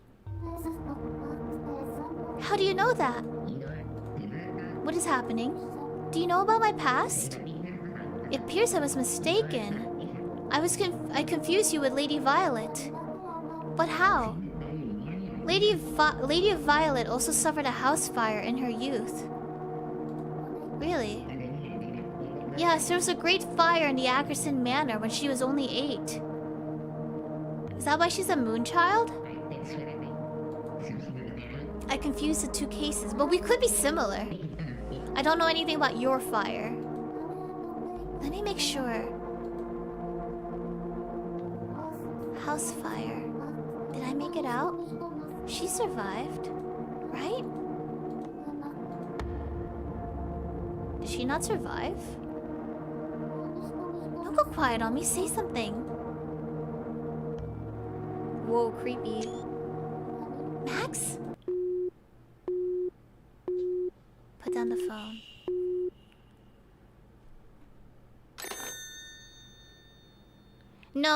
No, I think for Violet's case, she said that she developed it later on in life.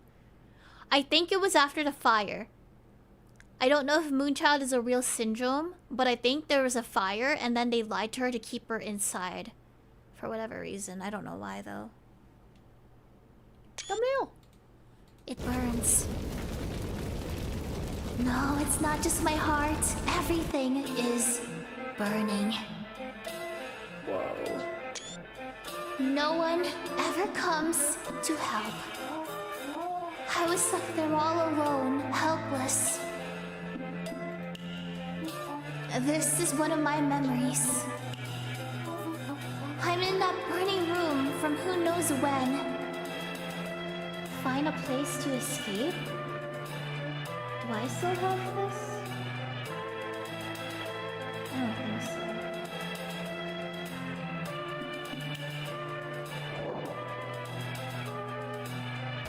Oh, can I do this? Find a place. Somebody, help! Open the door! It's on fire! The house is on fire!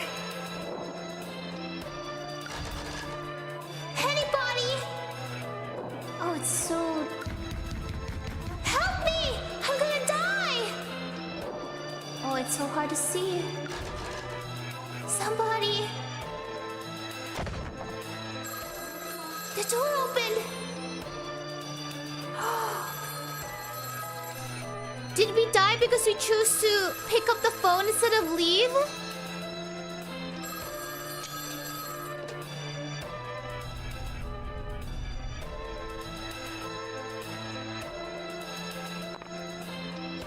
Help me!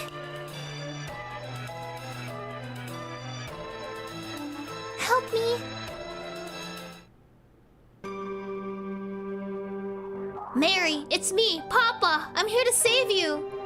Stay calm and listen to me. Wait, this is different from what we thought. That's the only way you're getting out of this, got it? I answered the phone, Mary. You're all right now. I'm sorry it took so long. Papa? Will I make it? Papa, will I get out alive? Of course you will. But what should I do? Calm down, Mary. Now listen to my instructions very carefully. Okay. There's a bottle of water somewhere in the room. A bottle of water where? I don't see it. It should be there somewhere. A bottle filled with water. Find that first. I'll try. And then? What do I do? Once you find it, then what? Pour every last drop over yourself. Okay.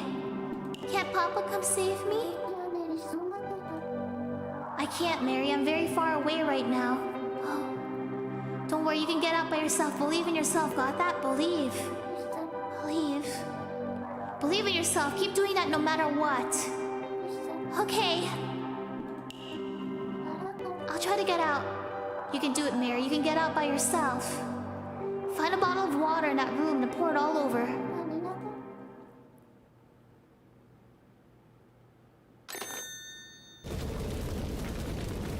Papa, I can do this on my own.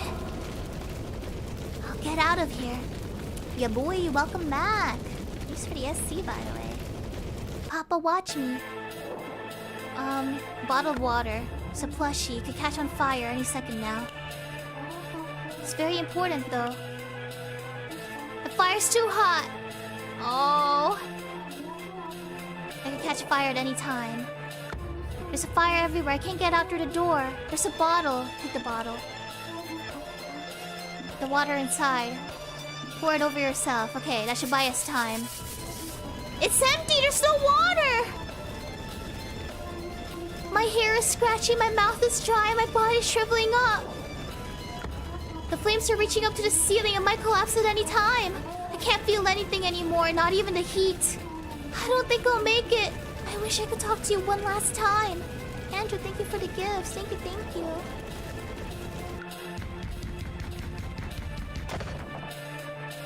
I'm sorry, Papa. I couldn't do it. I couldn't escape by myself.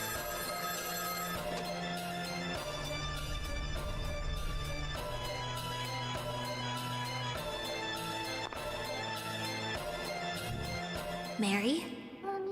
Papa, I can't do it. I can't escape. I told you to pour the water over yourself. Yes. Get out now if you don't want to end up dead. I can't leave her here, but the fire's in the way. I can't reach. Think for once, you idiot.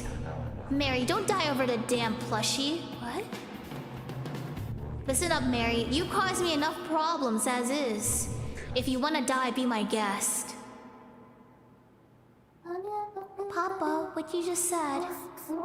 That I'd die if I don't leave my plushie behind. That means you do actually care about me, doesn't it? Finally. I've waited so long. Papa really cared about me.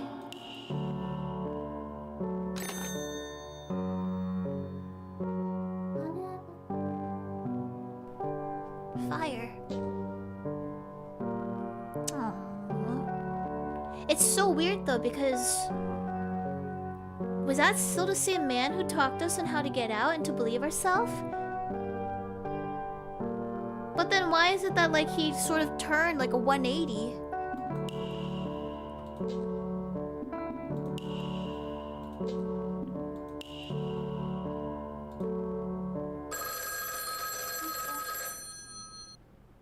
Unless he had like a split personality. It's what she heard versus what he said? Huh. Mary? It's me, Violet. Violet. Your voice is unusually gloomy. Good thing I called. I get the sense you're in poor spirits. Cheer up, won't you? Your trusty ally has given you a call. What if Violet's actually my plushie? Don't speak as if it's the end of the world. Well, hasn't it already ended? Never mind. Remember, Mary, life is full of joys and sorrows for everyone. So you must keep on living, okay? But aren't we all about to die? Regardless, never mind the details. Speak to me. Anything is fine. I see. Should I tell her about my scary memories? Yeah, I think we should. This memory, this horrible memory that even I can't make sense of. It was so scary it left me speechless. What should I talk to her about? The plushie. Why was it important? Do you like plushies, Violet? I'm quite partial to them, yeah. Speaking of... Whoa! Perhaps you've heard of Philip Schrödinger, the renowned plushie toy designer? Philip who? Oh, well, he was quite famous in our circles. His creations were very well received. Also, they were the subject of fierce debate. What debate? His plushies actually... They look both like a cat and a bear. At the same time? And there were many arguments that this is a cat and no, this is a bear. What did he say it was? Neither. When it came to his creations, he adamantly refused to clarify. He had a saying, cat or bear is in the eye of the beholder. How poetic is that? But would you really mistake the two? Well, there was a reason people disagreed so much. What was it? The size. His plushies were large, to put it lightly.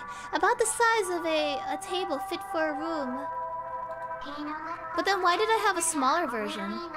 Some claimed only a bear would be this big. Some claimed a cat is a cat no matter the size. That does sound confusing. Doesn't it? Did you have plushies of your own? Yeah. When I was little, I had a plushie who lived in my room. She meant the world to me. The hell are you staying around for? Get out now! But my plushie... Who cares about a damn plushie? I can't leave her here, but the fire's in the way. Your plushie, the one you treasured. What is it we were discussing? How did our conversation drift into plush toys? I can't remember. Well, it was interesting nonetheless. Everything is in the eye of the beholder, just like with the Philips plushies. What you fear may only be your perception of the situation. Encountering a bear is frightening, but a cat not so much. Does that make sense? Speak your mind as it is. Oh, I think we're feeling better. We've all the time in the world. These frightful memories that haunt you, I'll help you overcome them. Well, my most frightening memories would probably the fact that there's nothing in the bottle too. This one. I think the burning room's more scary. Were you caught on one too, Violet? I heard you were caught in a house fire once too. I know how terrifying they are. The flames were everywhere. They burned down the entire manor. It was truly horrific. You must have been devastated. I'm sorry, Mary. You needn't worry on my behalf. I'm fine now. It was a long, long time ago. Do you remember it though? I will never forget what I saw. Was it your illness that made it burn? You said it yourself, didn't you? You were a moonchild. It was not. My moonchild had no hand in it. It couldn't have, since the fire occurred at night. What? Wait! The fire occurred at night for us too! Despite that, everyone suspected me. No matter how many times I tried to explain, no one would believe me. Yeah, if you remember seeing the phone, the moon was outside. We never found out what truly started the fire. That's right. How did you know that my house caught fire? A detective called Max said he knew about you.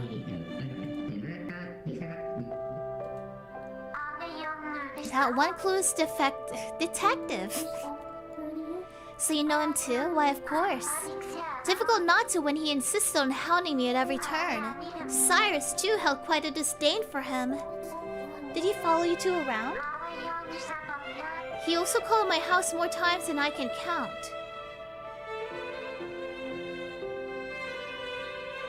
She's not the wife, is she? Fear not, I am watching over you, he'd say. What? With a thorn in my side. Enough about him. The thing is, I was also caught in a fire. It's fuzzy, but my house caught fire when I was small and I was stuck inside. What caused your house fire? I don't remember. Why was my room surrounded by fire? I don't know. I have a rather strange question. During your fire, was the sun out? No! I don't think there was. I was overthinking things then. I have a bad habit of assuming things. The people at the manor would tease me for it. Perhaps it was due to my constant reading. Books and daydreams were the only way I could experience the outside world. Come to think of it, Cyrus often spoke of what lay beyond the manor grounds. I yearned for his visits for him to tell me those stories. Is there a Cyrus in your life? Someone you yearn for as I do? Please tell me. The person I most long for. Well, tell me about the bottle. I don't think that's right. Would it be that person? Would it be okay if I told you about my papa? Let me ask you about your papa first. What was your papa like? My father? He believed in lineage above all. He would do anything to protect... Ooh, the music. He would do anything to protect the family name.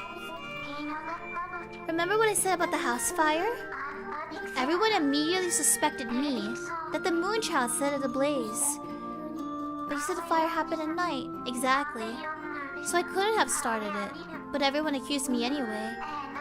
That's when my father burst in and told me, "You tarnished the family name!" Aww. He couldn't bear to see us painted as criminals. Father forced the trial to end early. One of our servants was made out to be the culprit. I was forced to testify. To this day, I'm unsure if that servant really did it or not. So he did... Did he tell that to the servant or her? I feel like he went that... Did he say it to her? I feel like he did. But he blamed someone else to fix it. When he said you tarnished the family name, I'm assuming it was still to the daughter though. That's still fricked up. But maybe he just didn't want you to go to jail. I appreciate your optimism. Our new manor was one without windows. I was not to leave without his permission. He kept me locked up within that dark manor. He would not abide the slightest risk to the family name again. How horrible. But I never gave up hope, because Cyrus was there for me. He gave me the hope to persevere. How did you know Cyrus then, if you weren't allowed to go out? Was he a servant? The promise we made gave me hope. He scoured the land to find me special medicine just for me. I remember now, thanks to you. He made a promise to me. What was it? Violet, I will find a cure for your illness. With it, you can leave the manor as you please. You will no longer need to shy away from the sun. Then we shall go see the world. I will show you everything you've ever wanted to see. What a hunk. I will guide you across the magnificent world that awaits outside these walls.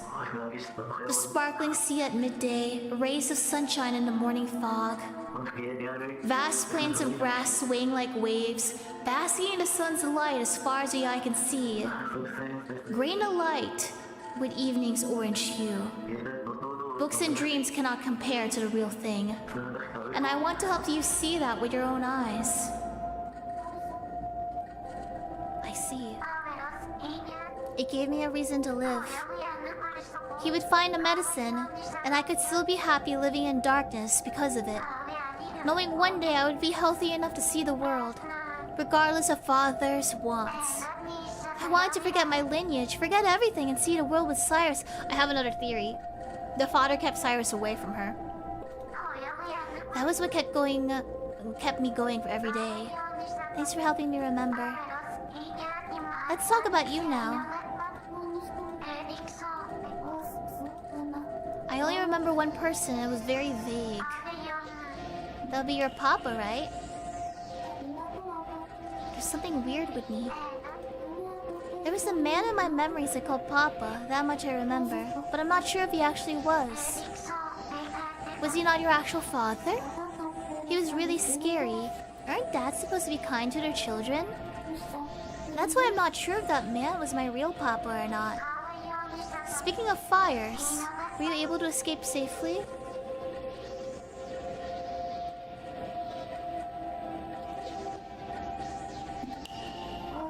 I got away, but I don't remember how. Did you? Back then, I finally found a bottle in the room, but it didn't have any water. What were we gonna do with the water?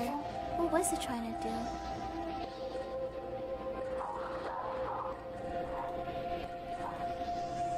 Wait, whose image is this? It's starting to sort of seep through. Once you find it, pour every last drop over yourself. I looked everywhere, but I didn't find anything.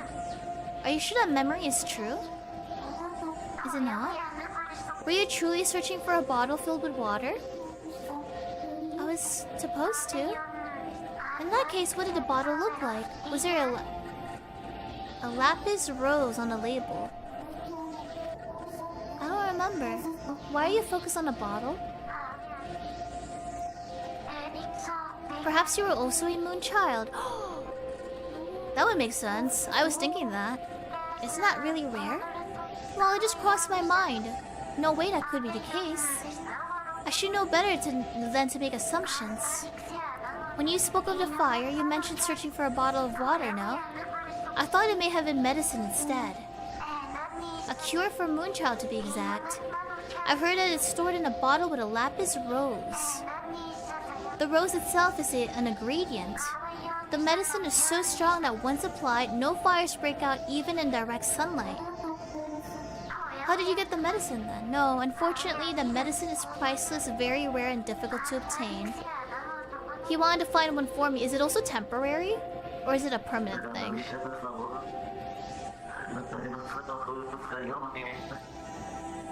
I see. Why would he leave without telling her? He left for her sake, didn't he? Because if he did, disappearing without a word a day... I think the contact was blocked off. Really odd.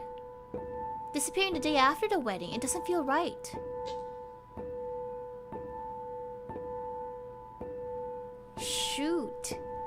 Welcome back, Daku.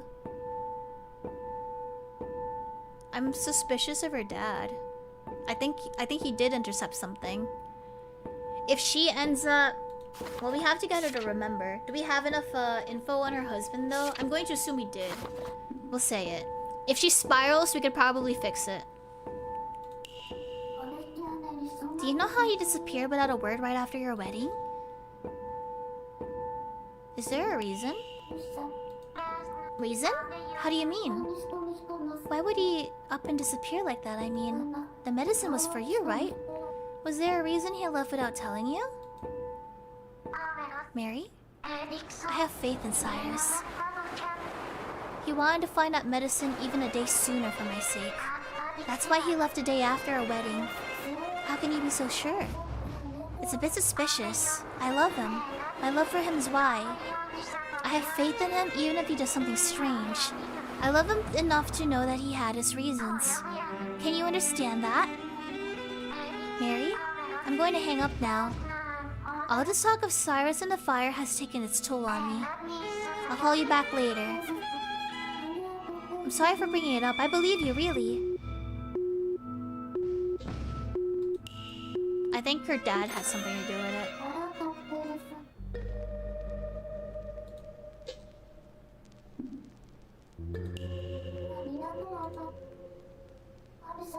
How can you be sure?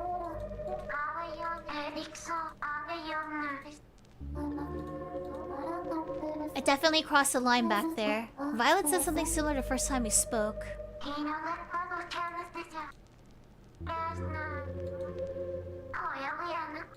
Man, I love this made-up language. I would just speak like this if I could, and you guys would not understand any single thing I've said. True love, I don't understand. I just don't think I can yet.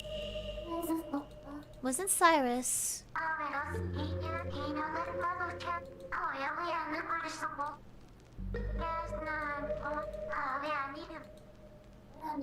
Cyrus was looking for medicine to cure her. From love grows faith, true love lapis rose. A lapis? I will show you the outside world.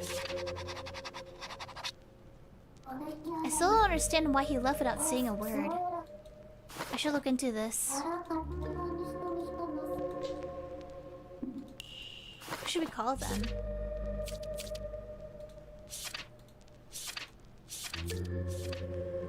Alright, let's see. 4831. Ahab.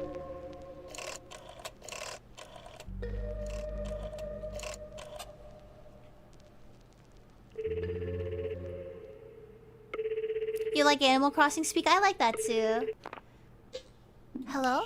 I also like the faith speaking. It's like Mortis.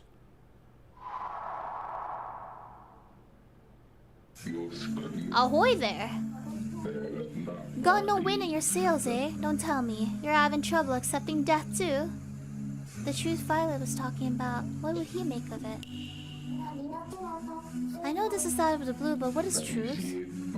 That sure came out of the bluest depths, didn't it? I'm not sure if I know anymore. It's hard to explain, but it scares me.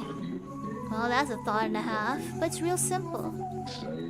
Truth's always been something like a sunken treasure chest, if you think about it. A treasure chest? Let me put it this way. Folks are always seeking it even when they ain't sure the blasted thing exists. That's truth. I feel like it's more akin to a dream, then. You got it. Chasing the truth much like hunting for sunken treasure. Finding it ain't gonna be like plain sailing, don't you see? So from your point of view, it's a treasure that might not even be there. So it's meaningless to find it? Bit off course for that, Mary. I love me some treasure, I do. Been seeking magic elixirs most of me life, in fact.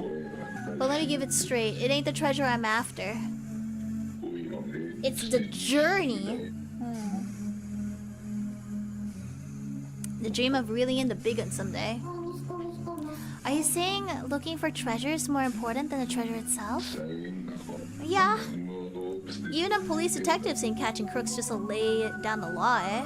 Solving the case what they live for, same thing. They ain't after the truth, but to solve a puzzle that keeps them ticking.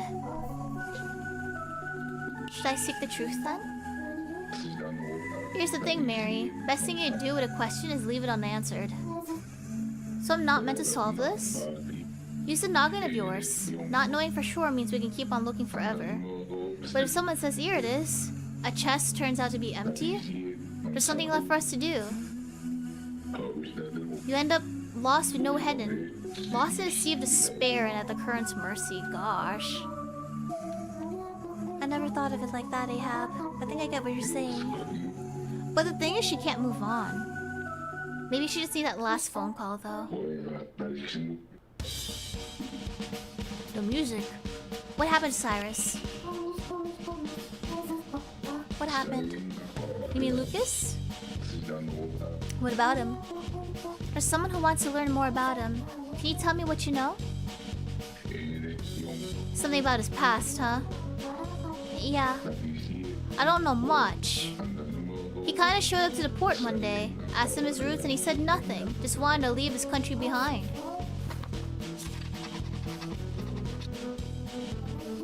He never wanted to go home again? Beats me, his words, not mine. But a lot of that happened. End of the day, the landlubber, he became one of our best mateys. A true man of the sea. What a sailor he was, a proud member of me crew. I see. Even was a witness for him. What? Witness? Always in the doldrums. Since Daisy was a walking rays of sunshine, it might brighten up a bit. Did he? Can't blame me for trying. What? Witness? Never heard a witness? It's her job to say the wedding happened.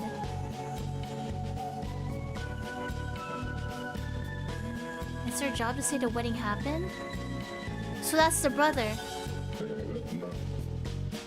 And that was me at Lucas's wedding. What? What is he saying? Even okay, he was the witness for them. So he saw the wedding happen. Who's? Lucas and Daisy. Wait, but her name is Violet! Two couples? Lucas and Daisy, Cyrus and Violet? Lucas and Daisy.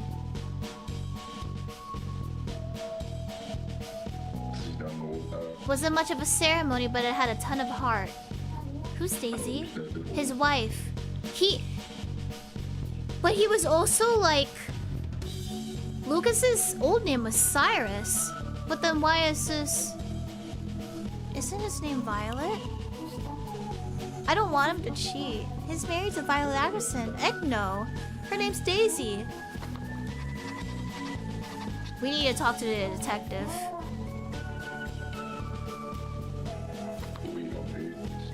Haven't gotten your fill yet? Unless... What if Violet pined after him, but he wasn't with her? Unless she was a twin sister, I don't know. I need to know about the wedding. Actually, tell me about Daisy. What does she look like? The Lucas's missus.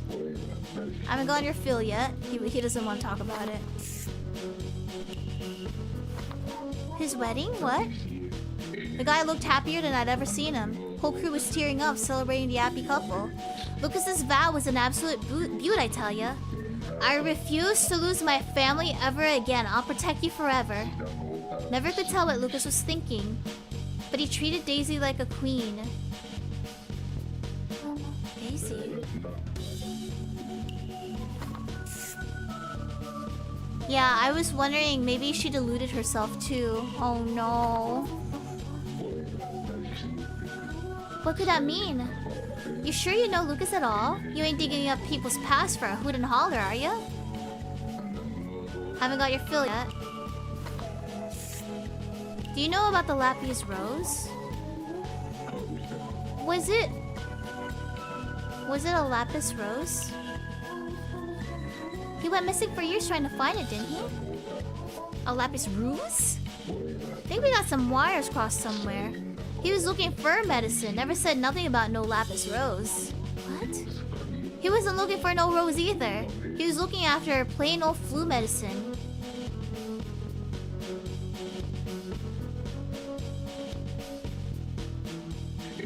Found it too. The missus is right as rain has been for ages. Oh no, Violet. Lucas were after medicine for Daisy. Daisy fell ill one day. He took good care, real good care of her. Never could tell what the guy was thinking. Just Addy was dead set on protecting his family. The moment we weighed anchor to find a cure, guy told me straight up he couldn't take losing any more family. Never forgot that look in his eyes, I tell ya. As when I heard him say it. Protecting his family. Protecting his family was his reason for living. What does that mean? Just that he'd stop at nothing to make Daisy better. And that was enough for me. We set sail and got the medicine. Daisy's flu was cured and everybody was still smiles.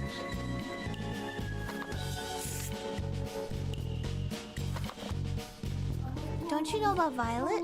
Isn't Cyrus's wife named Violet? Never heard of her before. She's from a noble family, has a gentle voice. What are you talking about? Lucas's missus was just common folk. There's a Cyrus I know and the man Ahab calls Lucas. They're completely different. What's going on here? Lass? You sure love poking around in his business. What for? Someone wants to know about him. I want to help them, that's all. Bit of a pickle, huh? Should I air all his dirty laundry or not? You want to know all about Lucas the man, do you, Mary? I do. But the last guy just told me I'm not supposed to know everything. No, screw that, I want to know. I have to learn as much as I can about Cyrus. Can you swear to me, not with great shakes, but from your heart? Swear what? I'll swear. I don't know what I'm swearing, but we'll see. I'm committed to this with all my heart. Let me see where your heart's at. I'll ask you questions about Lucas and you try to answer them. They'll prove to me just how close you are listening. We'll both know what's what. What name did Lucas go by in his olden days? Well, that was Cyrus. Yeah, I think he clearly said Cyrus. Right, guys? Right? But that was his old name. Daisy. It was still Daisy, Max. That it is. Yeah? Last one. I've never met Cyrus in person. His eyes changed color because of something had happened to him when he was but a lad. Oh shoot, well they're red. Well, didn't she say it was originally red, but it might have changed? I think that's the only issue we have. But I'm pretty sure he had red eyes, but they used to be a different color. So his eyes are currently red. So we're fine.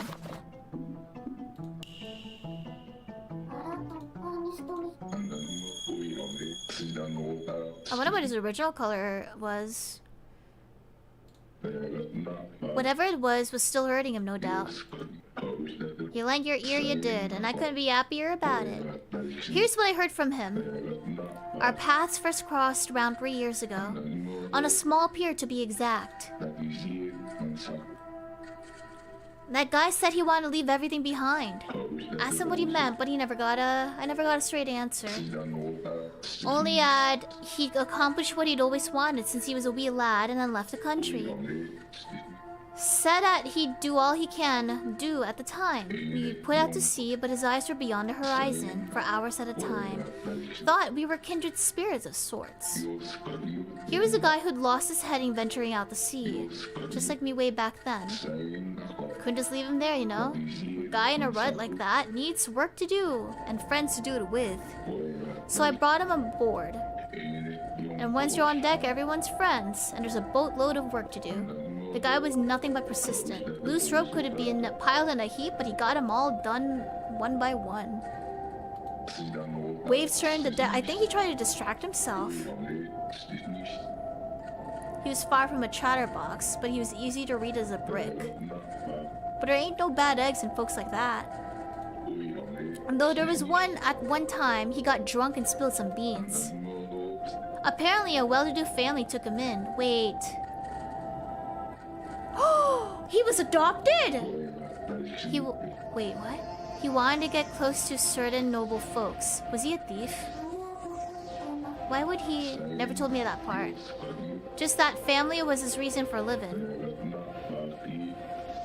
Why he up and left his homeland to cozy... Oh, he did do the thing I thought was a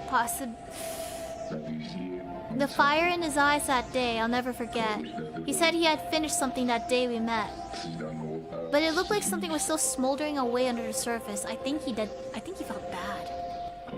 Like fire reflected in the waves. Something still needed to be done. Gave me a cold chill, it did, but I couldn't bring myself to stop him. He left the cruise soon after. He left? The rest of us set out but ended up wrecking on an iceberg, so he spared. And then the moon came. So he had regrets himself. But wait, who's Daisy then? He was still married?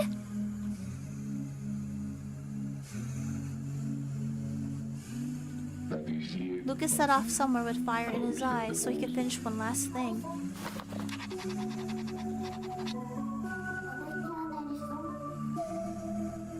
Yeah, I think he wanted her money, but I also feel like because he left, he didn't really benefit.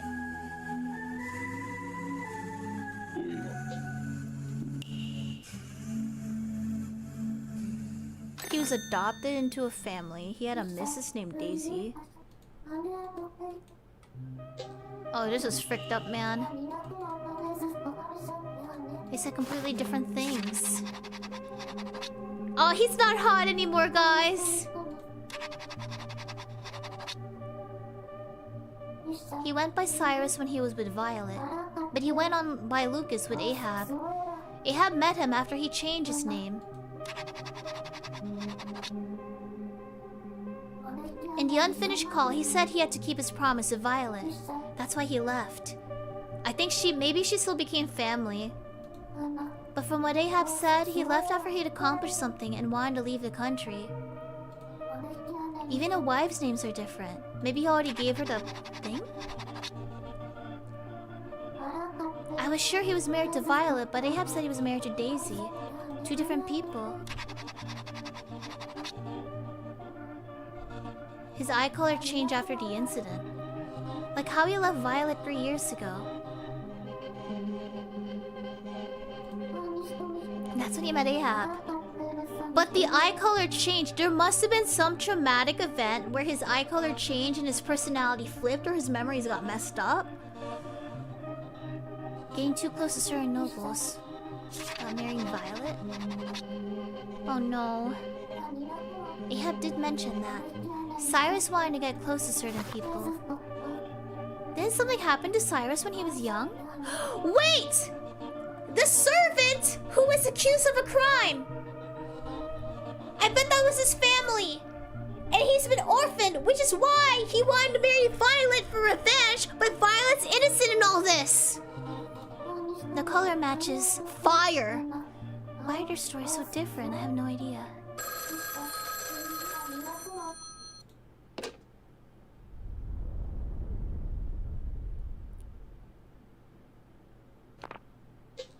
Hello? Oh, thank gosh. I actually really wanted to talk to him. Max, why do you sound so flustered? Are you quite alright? Yeah? Jay, just fine? Yes? Fit as a fiddle. I was quite concerned, you see. I was piecing together some stuff and then we got cut off. Right, that did happen. I totally forgot Violet cheered me up. Think nothing of it. I felt the same rush as being swept up in a major case. You could have been in dire straits for all I knew. My heart was racing, my fingernails chewed down to the cuticle. Were you enjoying that? No, nothing of the sort. Really, no. I was not, because there was a mention of fire that caused your fit last time. I shall avoid the subject now. The very word fire shall not escape my lips again, though I have recalled a shocking truth pertaining to both Cyrus and the fire. For the sake of your well-being, I shall take the shocking truth about Cyrus and fire to the grave. Under no circumstances will I ever utter the word fire. What did you remember? What truth? Tell me. I'd actually like you to tell me. I would never! But I honestly would like to. I think I can handle talking about fires now. Are you positive? Let's put this to bed. A detective must always act with a worst-case scenario in mind. But I honestly would like to tell you. If Cyrus and fire were to come up, the truth may just roll off my tongue. Look, I need to know about why this guy left his country. I was told Cyrus left his country behind. That's not a statement to be taken lightly. A detective who left her name behind. That sounds rather cool, actually. Don't you have a name? Don't you need to have a name before leaving it behind? Right. Well, I better make a name for myself. Okay, how about we just ask? The shocking truth. How do I phrase this? Ask with flattery. Maybe flattery will do the trick. Max, you're sharp as a tack. Have you come to understand my brilliance? Yes. You're just incredible, Max. And so cool, too. Do you really mean it? It must be true, I knew it, yes. You're a great detective, Novelite. And since you're such a great Novelite, there's something I want to ask you about. Oh, I haven't felt this fulfilled in far too long. What a nice feeling. I'm starting to glow. Oh, Novelite, you're glowing so beautifully. You're shining like a light bulb. Your heart must feel at peace. I could leave this world with no regrets at all. Wait, hold up. Tell me the answer first. I shall never forget you. What? He's accepting death and about to pass on. I was wrong. You're just the coolest no-name detective, Max. Anyway, can you tell me what you know, Cyrus? What could a no-name like me possibly know that's worth your time?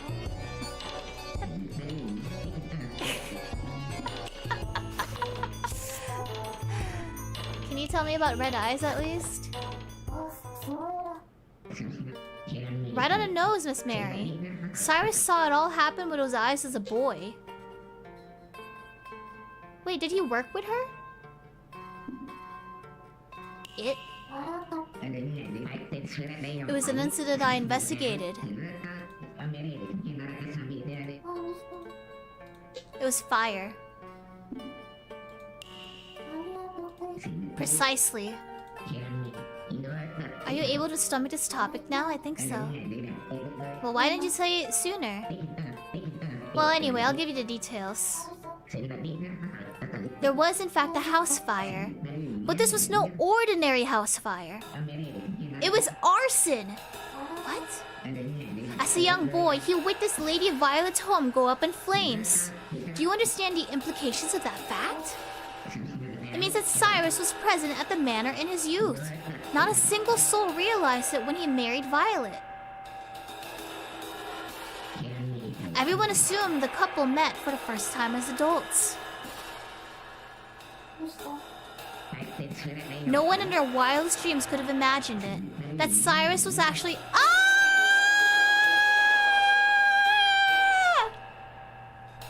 Cyrus was actually the son of a servant at Lady Violet's estate. He had completely changed his identity. Young Cyrus went by another name entirely. Lucas? That it is! Many years ago, he used to be called Lucas, and Lucas's father was the one responsible for the fire. He was framed. The arsonist himself. Isn't that mean? Father forced the trial to end early. One of her servants was made out to be the culprit, and I was forced to testify. I'm unsure if that servant really did it or not. At the very least, that's what the judge said at his trial.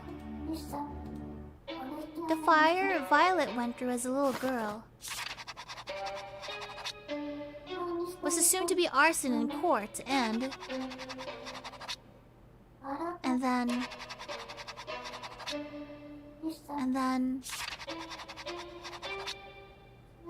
the culprit was his father. He changed his name, went back to marry her after he... Gosh. Is that what you're saying? And one more thing. It was Lady Violet's testimony that put the father behind bars. He's... Oh... Those present on the day were a still quite young Lady Violet, Cyrus, and lastly, the dad.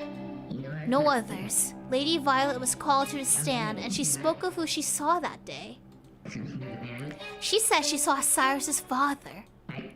As for Cyrus himself, it seems he was never called to testify, though that may have been only natural considering he was the son of the accused.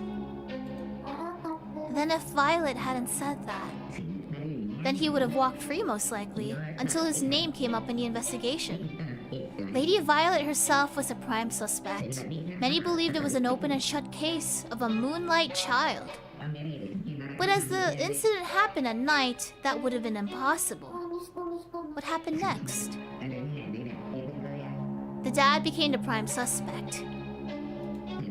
Return of the... Oh, actually, we already have a Let's Play of that. It's on the channel, I finished it.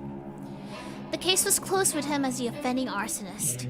Despite his pleas of innocence, the man was taken away. Then on the floor of his cell... What? He died right there? The Return of the Obra Dinn, we actually already have a playlist. I think it's only 2 streams. He passed away. That's terrible. Did his father really do it? I don't know. It goes without saying that the illness was not the cause. However, I cannot say for certain that the dad was the culprit too. In my eyes, the investigation was rushed and lacking in conclusive evidence. He may very well have been wrongfully convicted. Unfortunately, the only one who knew the truth is no longer with us. Maybe we can call him somehow. Lucas then disappeared without a trace. He reappeared many years later under a new name as the adopted son of aristocrats. Gosh, he worked on his charm. Then, as if a complete stranger, he began to court Lady Violet. Why would he? Well, I was also interested. I suspected he had an ulterior motive.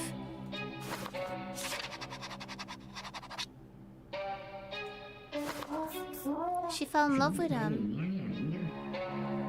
But he went missing the very next day.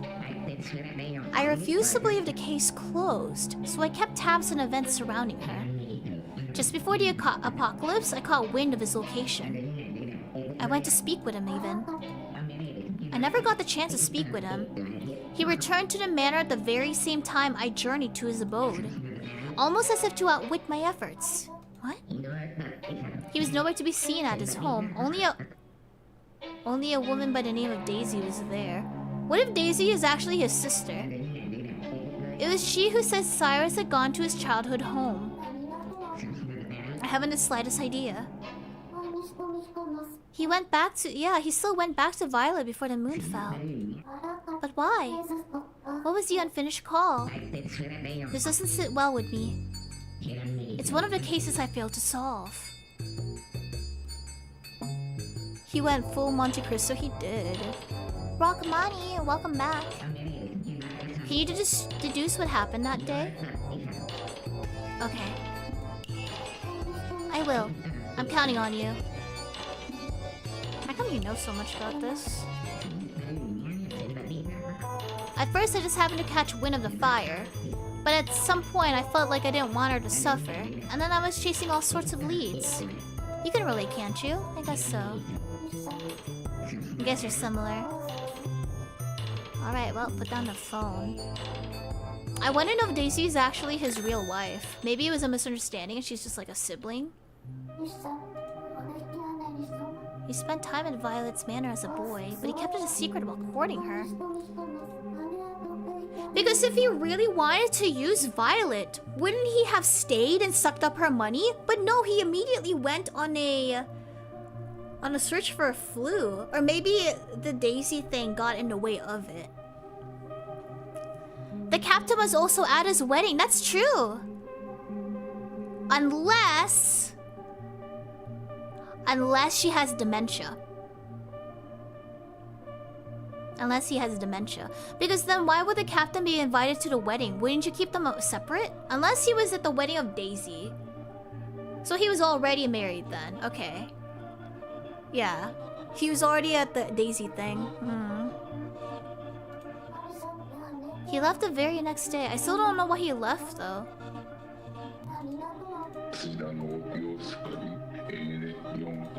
So his whole crew knew about Daisy.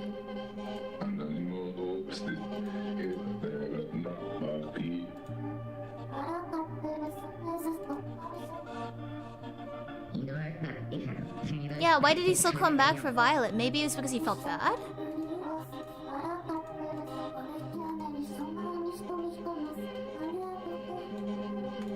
I feel so bad for Violet. I see this is why it might be a case of you should not find out. But then the unfinished phone call, yeah. I need to try and connect the dots. What Ahab said. Maybe he fell in love mid-mission? That'd be screwed up because he's married. Cyrus wants to get close to certain nobles. A well-to-do family took him in. He wanted to get close to certain nobles. And then he left. After he accomplished it. He was in it for marriage itself. Maybe it's so he could have a name. If he presented himself like, "Hi, my name is Ackerman," people recognize the noble name, and he could provide for his wife still. Yeah. Nothing after that mattered. And then what Max said.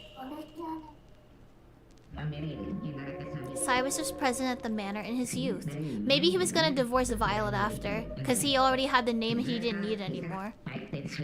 But then the weird thing is that, doesn't this mean he got married twice? I know you could probably marry in a different country and do it elsewhere, but... Or maybe that's why he put it as Cyrus Ackerman rather than Lucas Ackerman. Or sorry, Ackerson.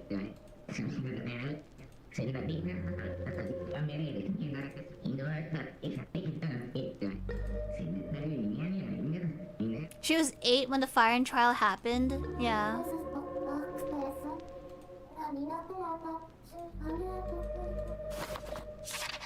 Did Violet really see Cyrus's dad during the arson? I don't think so. What made Cyrus call Violet? All I can say right now is not a single day these past 3 years have you left my mind. I left so I could keep my promise to you. He married someone else and was living a completely different life. He wasn't searching for a moonchild cure at all. He could have a split personality too. But what was the point of calling Violet out of the blue after all that time? What pushed him to do that? I'm absolutely positive that he doesn't... Oh!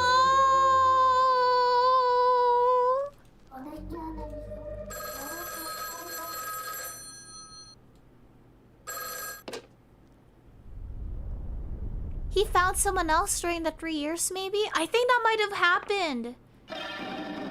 I think he went in for revenge, but then he left. That's the thing I don't get. He got the marriage, he left. He didn't do anything to sully her name. I guess he just left her waiting. He found someone else, married her, and now he's gonna say, "Sorry, I'm divorcing you." Did you happen to learn anything about my relationship with Cyrus? I figured you ought to know. My memories are on the cusp of returning. As to know what they are, I don't know. Not knowing is quite frightening. But something is pulling at me, begging me to open that door. I have this feeling when it opens, I know what awaits me on the other side. I've been averting my eyes for so long. Years and years. Ever since Cyrus was with me, I have always looked the other way. I wanted to trust my own faith. Be honest with me, Mary. You already know, don't you? You know what I've been choosing to ignore. You know about Cyrus and myself, what transpired between us. Do you not? Should I tell Violet the truth?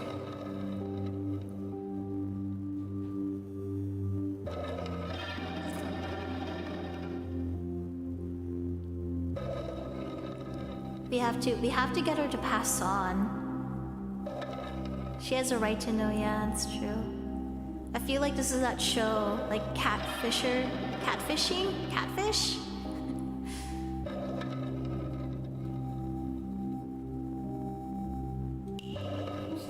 Actually, I asked around about Cyrus. The truth might be hard for you to swallow. That's all I know for sure. I'm aware, truly I am. I can tell I've always avoided the skeletons in his closet. But Mary, I feel as though I've been blinding myself to even more than that. How did Cyrus feel toward me? How did he look upon me? I can't help but feel I've been purposefully avoiding noticing. I never saw the true face of the one I love. Even at the very end, I never tried to learn who he was as a person. So I wish you do so now and properly. And I feel that you're the only one who can help me to do so. You'll be the shoulder I need, yes? Won't you? You'll be the shoulder I need, yes? I'll be here for you, yeah.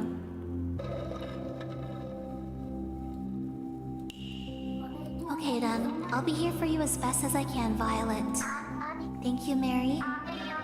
I'm certain the fact I never knew this true Cyrus is what has burdened me all this time. I beg of you, Mary, tell me the truth. I have to tell Violet. Tell me the truth!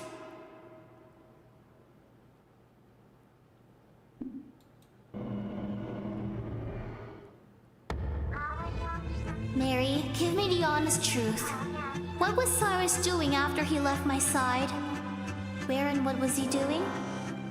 He left the country on a boat. The music here's a little different. It's a little bit less epic and more sad. Why would he do such a thing, and without informing me? Why did he leave the country? Why did he leave me here alone? Cyrus left because he had accomplished his goal. He finished what he had to do, apparently. What he had to do? He was willing to cast it all aside, so long as he accomplished that one thing? And what, pray tell, was so important? Cyrus's goal. Marriage. Was to marry you, I think. Marry me?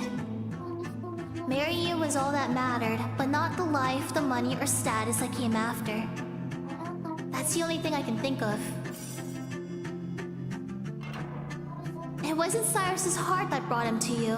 Him walking into your life was no accident. But then it wasn't fate which intertwined our paths? What do you mean?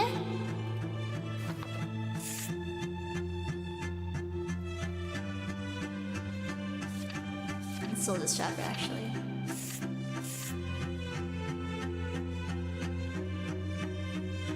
It was... Wow, does it say revenge somewhere? Yeah.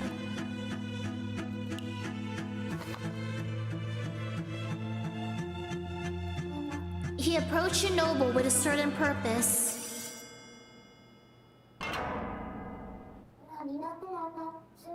Cyrus had a specific reason for choosing you. How could that be? He courted me as a means to an end? But Mary, I must protest. The day we met, he made me smile right when I was hurting the most. He warmed my heart when I was on the verge of tears.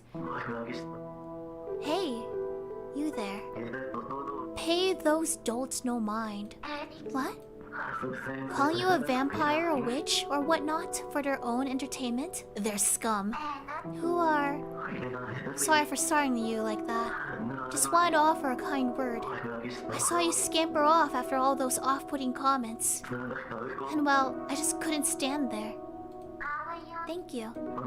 At any rate, forget them, okay? I think he genuinely did feel bad for her in the end. I don't know. Think joyful. Oh, your finger, you're bleeding. I just pricked myself, that's all. On a rose's thorn, no doubt. Please, allow me to clean it for you. He took out the barb and wiped my finger clean. He lightened the burden on my heart.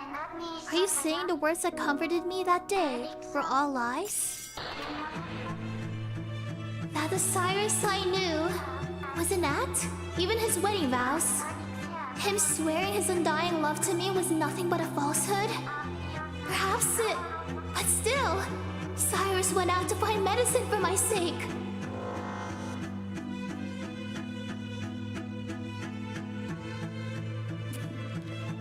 Someone else. It was also a different kind of medicine. Yeah, which one would it be though? You think it's one? It was for so it's both technically. He's getting flu medicine. Let's go with someone else.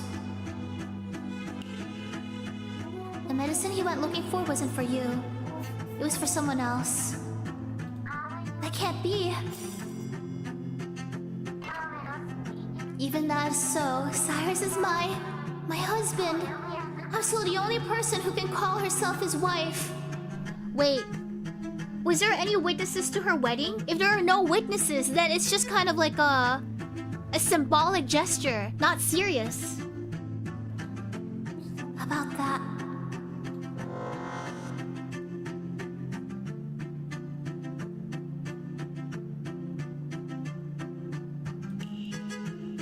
Not quite. How so? I'm Cyrus's one and only.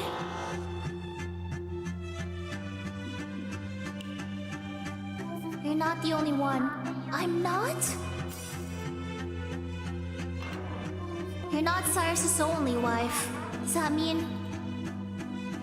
Her name is...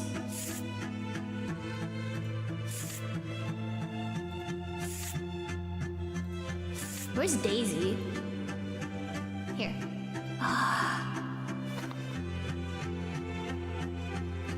Daisy.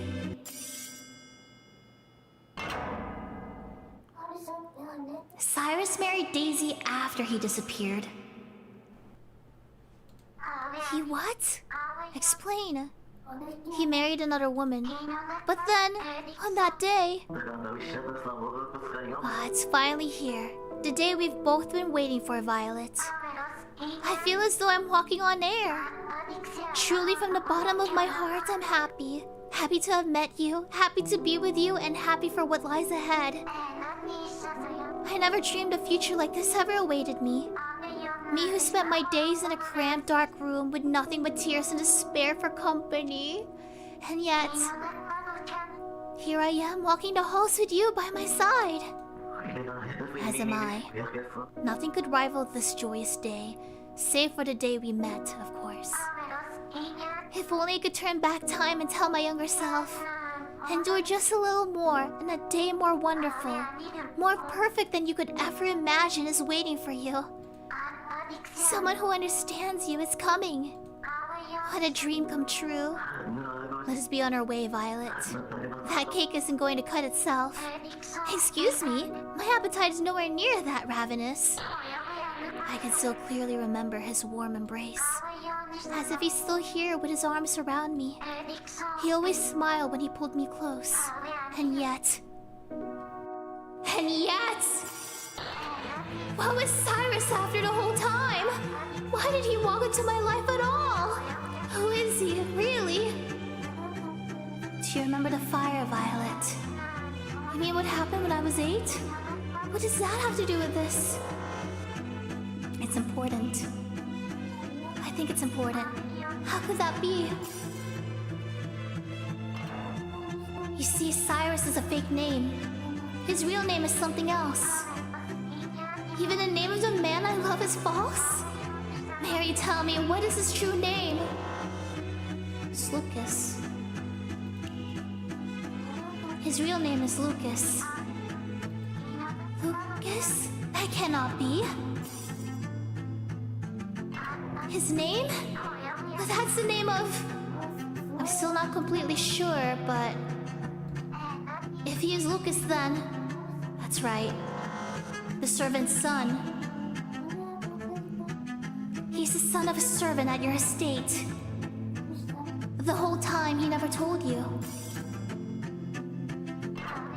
If that's true, then Cyrus's father would have never met that fate if it wasn't for me.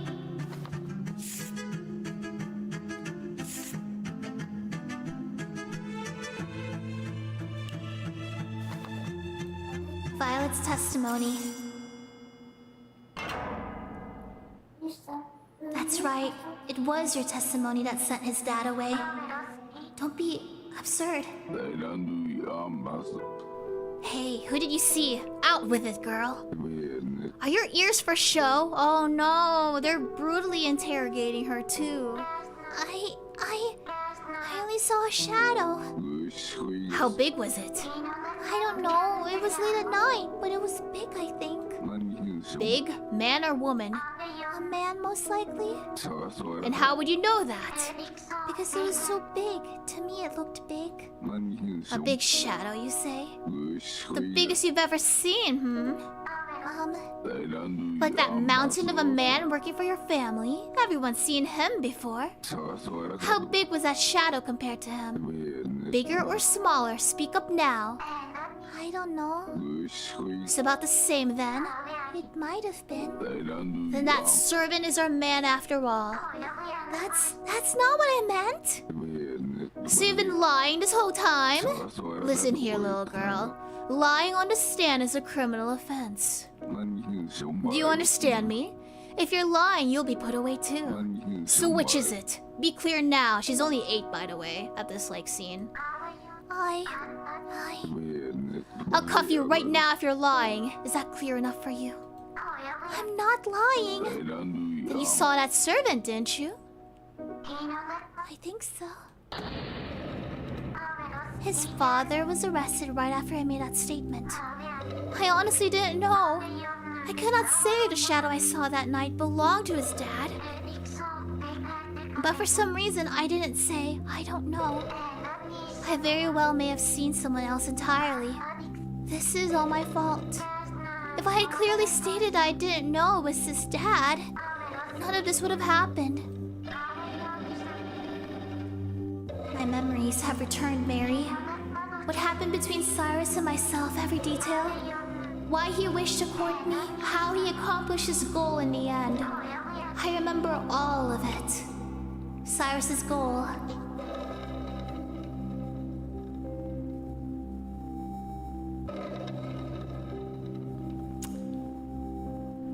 Should we not ask? Should we ask? She knows. Okay, I'm seeing a lot more. Well, she already knows. I think she knows. What was he trying to do? I apologize, Mary. I cannot do this. The truth is too much for me to bear. To think I could be so inhumanely cruel. I just want to disappear. I'm sorry. Please forgive my weakness. I want to run away. Forget everything, every single detail. To escape not just from this memory, but this world altogether. I don't deserve to exist anywhere. Erase my memories. I beg of you.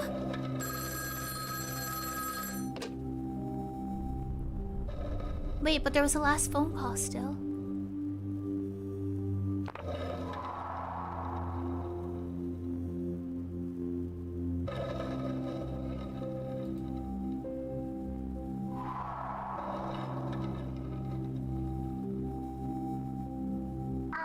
Hello?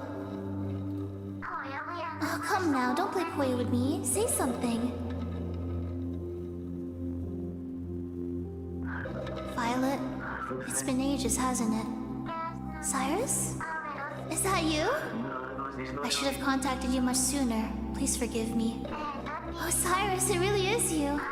How long I've longed to hear your voice. How are you? Same as usual, I presume?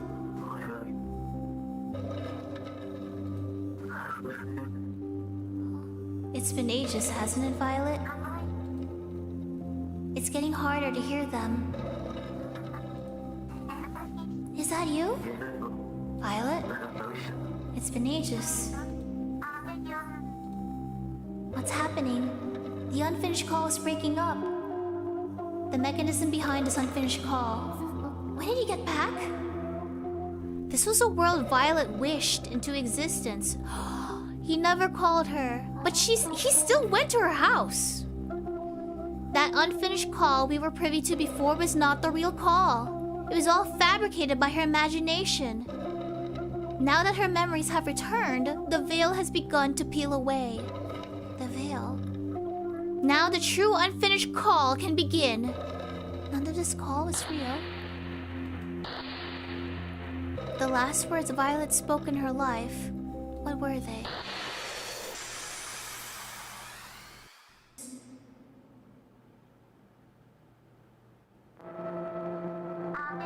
Cyrus? Cyrus? You call me now, completely out of the blue? Cyrus, answer me. Where are you right now? What are you doing? Why did you up and vanish? Don't ignore me, Cyrus. Say something. Ah, yes. I don't see what's so funny. Oh, but I do. Violet, you seriously never realized? I beg your pardon? Realized what? I've been waiting so long for this moment. I can taste it now. My revenge. Everything was to get revenge on you. What are you talking about? I cannot forgive what you've done. What do you mean? I cannot forgive what you've done, ever. What? You stole my family from me. No. So I swore to take yours away too. The husband whom you've loved most in the world. In other words, me. I'm fully aware how deeply in love with me you are. That's why I disappeared.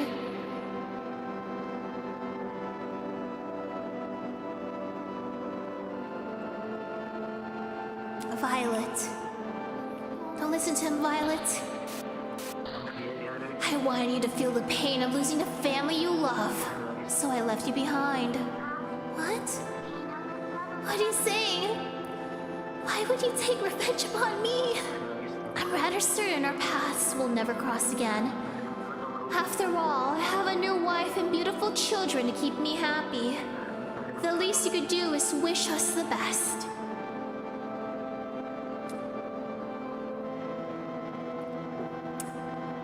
His wife should be mad. Don't hurt her. Stop! Don't hurt her! Farewell, Violet. Wait, please! Why are you doing this, Cyrus? What do you mean I stole your family from you? I would never do such a thing. There must be some mistake. Even if you have forgotten, I most certainly never will. Tell me, what did I ever do to you? Please, I beg of you. Tell me, please. You still don't know? Years ago, when you were 8, that fire.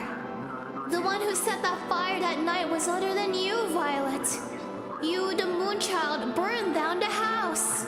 Then you blamed my father for it. Violet didn't do anything. Violet. You are an arsonist, a murderer. What are you saying, Cyrus? Listen to me. That fire was at night. My Moonchild played no part in it. Silence. You cannot fool me. My father would have never set that ablaze. And if it weren't for you, he would have never met that cruel fate. If it weren't for you, he and I would still be sharing laughs to this day. If it weren't for you, I would know happiness even now. You stole my family, the most precious treasure I had in this world, from me.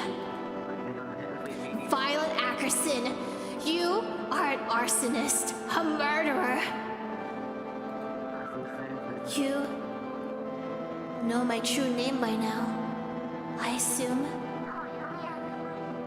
No, you can't be. At long last I hear it. The sound of your manor ablaze. What are you talking about? Take away your family and burn you alive. That is my revenge. The exit is locked and the manor has no window. He came back to burn the house!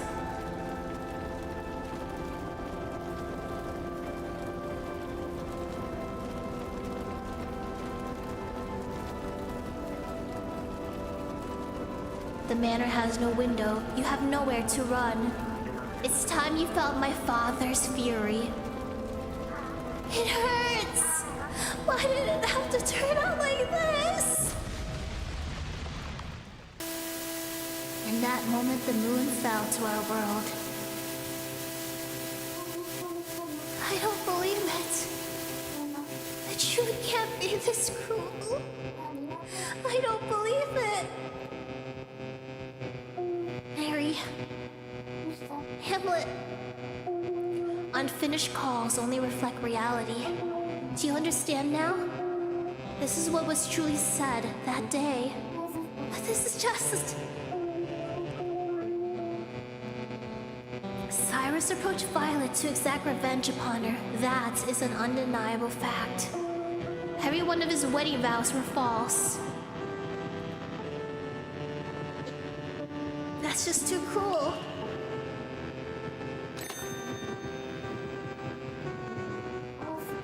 Then what happens to Violet? Mary, my word. Ever to trouble someone. Violet has regained her memory. The very same occurred with Lucy and Thomas. The two of them recalled their past and passed on willingly. You understand, don't you? This is all part of the process. This is how you save all of them. No. What do you claim differentiates them? Isn't it obvious? Lucy and Thomas got to talk to who they truly wanted to at the end. Lucy and her son William had so much love. Thomas and Leah shared so much warmth. But this, Violet and Cyrus, they're not like that. What do you wish to do? Do you wish to step into Cyrus's shoes and finish that call with Violet? Well, even if I did pretend to be Cyrus, that would only hurt Violet even more. What good would that do? All I do is hurt her. Indeed. See, even if you admit it, I shall ask you one more time, Mary. Tell me what you wish from the bottom of your heart.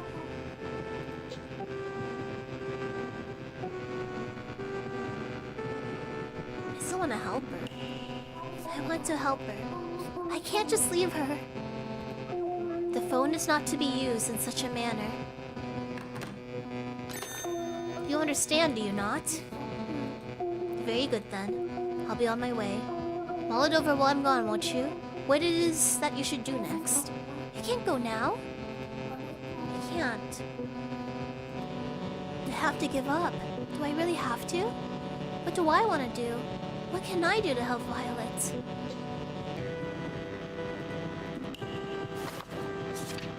That's so cool.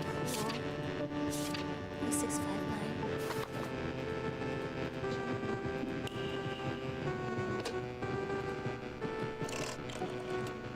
Maybe I don't have to act as Cyrus. I just have to act like me, I think.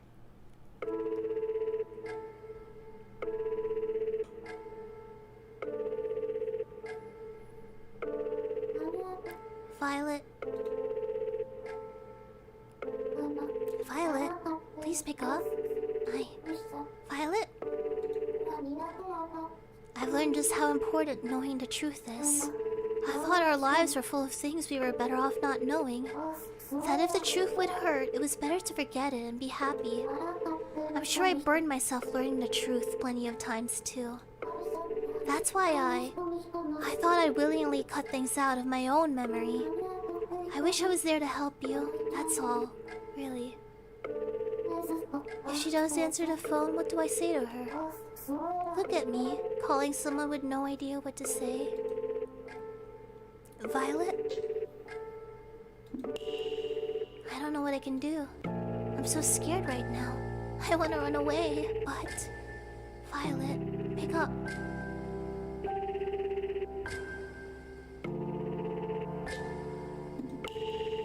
I want to help you.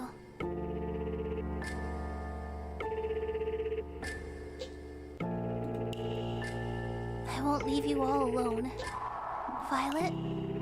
Violet? Please pick up the phone. I want to help you. Please, answer me. Violet? Violet? I am not loved by anyone. I cannot love anyone. Not loved. Cannot love. Not loved. Cannot love. You never should have been born. Just disappear. Disappear this instant. Death is too good for the likes of you. Just disappear. Disappear. I want to disappear. Make me disappear. Violet.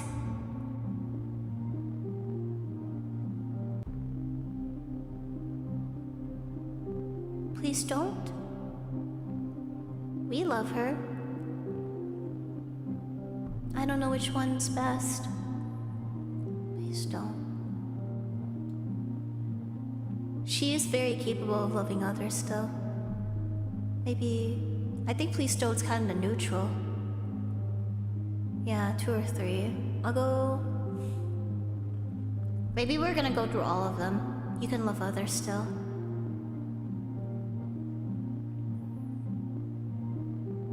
The detective cared about her, that's true. Let's do that then.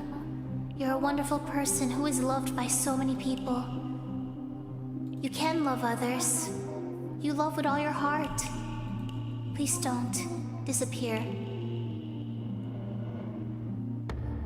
Violet, Violet, listen to me. Mary? Can you hear me? What was I doing just now? A memory came back to me and that's when everything became hazy. I know I recalled something about Cyrus. So, then... Stop trying to remember. You mustn't remember. What? Stop trying to remember. I'll tell you everything nice and slow. You'll tell me? This time I will save you, Violet. I don't understand. I'll tell you what really happened. I'll tell you everything about Cyrus. I just need you to trust me. You'll tell me about Cyrus? Thank you, Mary. I must learn what I don't know about him. I must learn as much as I can about Cyrus. I must apologize and let him know my heart still belongs to him. Why did I say that? Leave it to me. Violet, believe in me. You're the only one I can turn to, Mary. The music's speeding up. I trust you. We're friends after all. Thank you, Violet, for being my friend. I will save you this time. This time I'll empathize.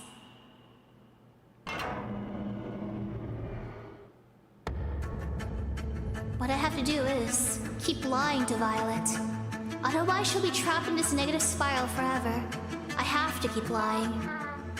Oh, what am I to Cyrus?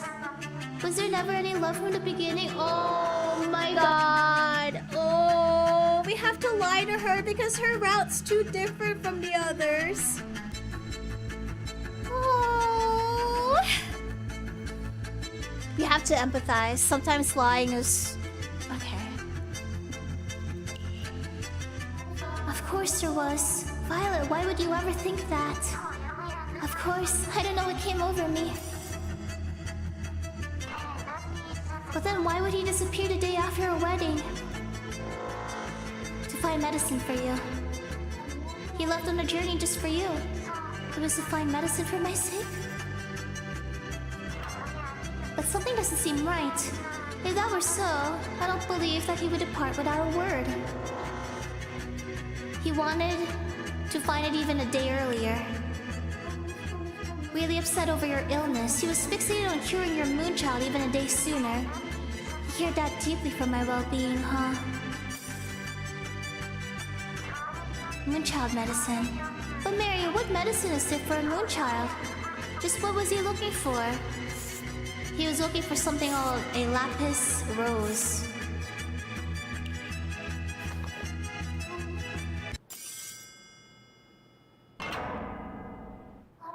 A lapis rose.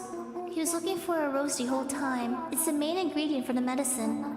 He scoured the whole world looking for a cure for moonchild. Medicine?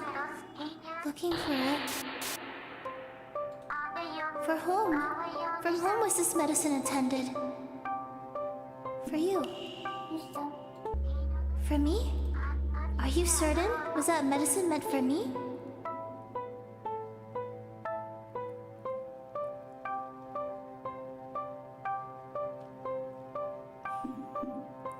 It's true.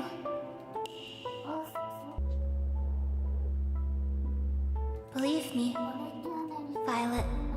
Cyrus went looking for the medicine that would cure you. He wished to cure me? He did. Mary, is something wrong? I just don't know what to believe anymore. All these memories are bearing down on me.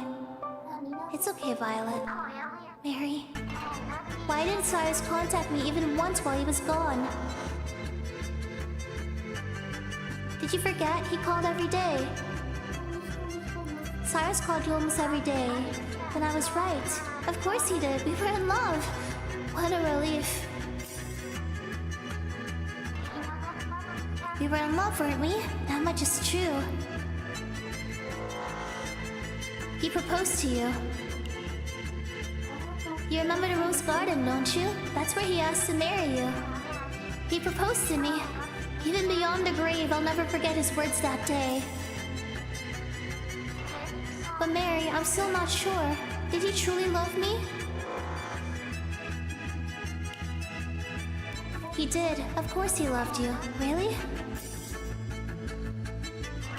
In that case, Mary, if that is so, tell me those heartfelt words Cyrus said that day.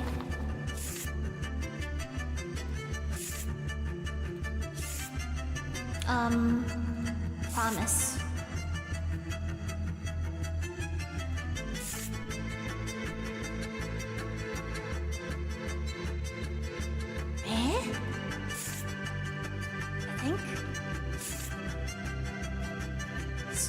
I think it's just a promise, right? To show her the world. Oh, thank you. This one. Good one, good one. Good one, Lord Ned. Sorry, if someone else said it, I just didn't see it. But good job, good one. He took your hand in his and said, I will show you the outside world. That's right. His hands, they were so warm. Even beyond the grave, I'll never forget that warmth. Cyrus really truly loved you. Truly? Are you completely certain? Mary, I am Cyrus's only wife the world over. Isn't that right? I'm the only one he's taken as a bride, correct? Yeah. Just you, Violet, as I thought. But it's strange. Part of me thinks he is living with someone else. But of course, there's no truth to that, yeah? I am now and will forever be his one and only wife, correct? Yes. Believe me, Violet. Cyrus loved you. Piece of shit bird. Yes, you're right. It's just that I feel as though I'm about to remember something. I'm scared, Mary. It's okay, Violet. Mary? I'm not sure I can convince Violet to believe these lies. I feel as though Cyrus blamed me for something. He said, this is my fault. that he would have known happiness were it not for me.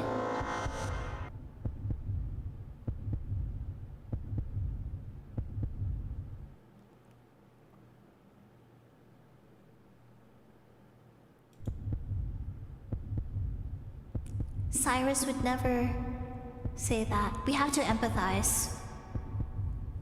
And if she finally believes it when she's ready, then I think that's up to her. He would never say that to you. You were the best thing that ever happened to him. Are you certain? Is that truly how he felt? Oh yes, the fire. He called out of the blue. He brought up the fire that happened when I was but a girl. He blamed me for that. But why? Why would he bring up something so far in the past? Don't think about that. Cyrus never said anything about a fire. But... Violet... That's right. He suspected me. He must have thought I set the fire. No? That's why he lashed out at me. Is that why everything fell apart? Violet, calm down. But Mary, I feel them. Mary! The memories trying to claw their way out of my mind. Cyrus thought I set that fire. He thought I was the murderer, did he? Not at all! Cyrus believed in you, Violet. You're lying. Everyone blamed me for the fire back then. No one would believe me. All because I was a moonchild. No matter how hard I insisted. No matter how much proof I offered that it couldn't possibly have been me. No one lent me an ear.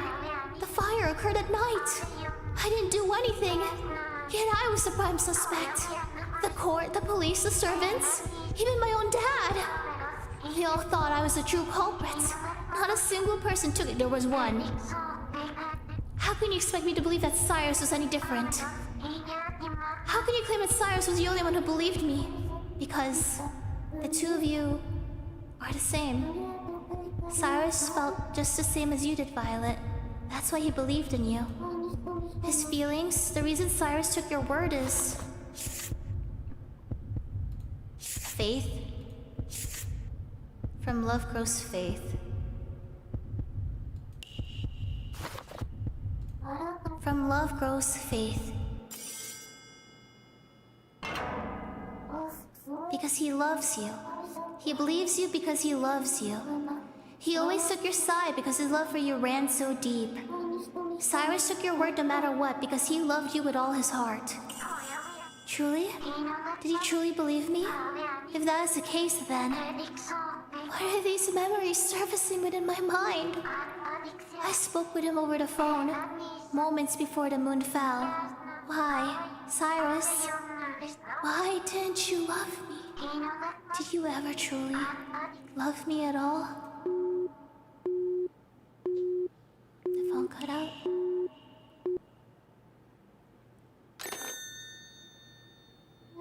Violet, I have to call Violet back right now.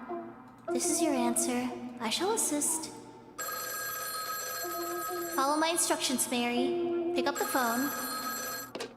Hamlet actually cares?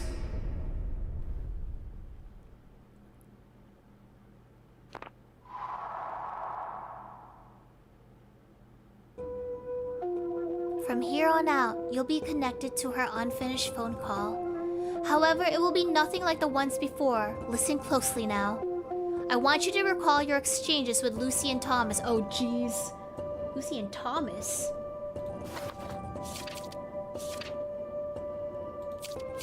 Okay. The mother and the... Okay. Mama? Yeah, we were about to lose ourselves. It's me, Leah. I know you've been calling me every day, Thomas.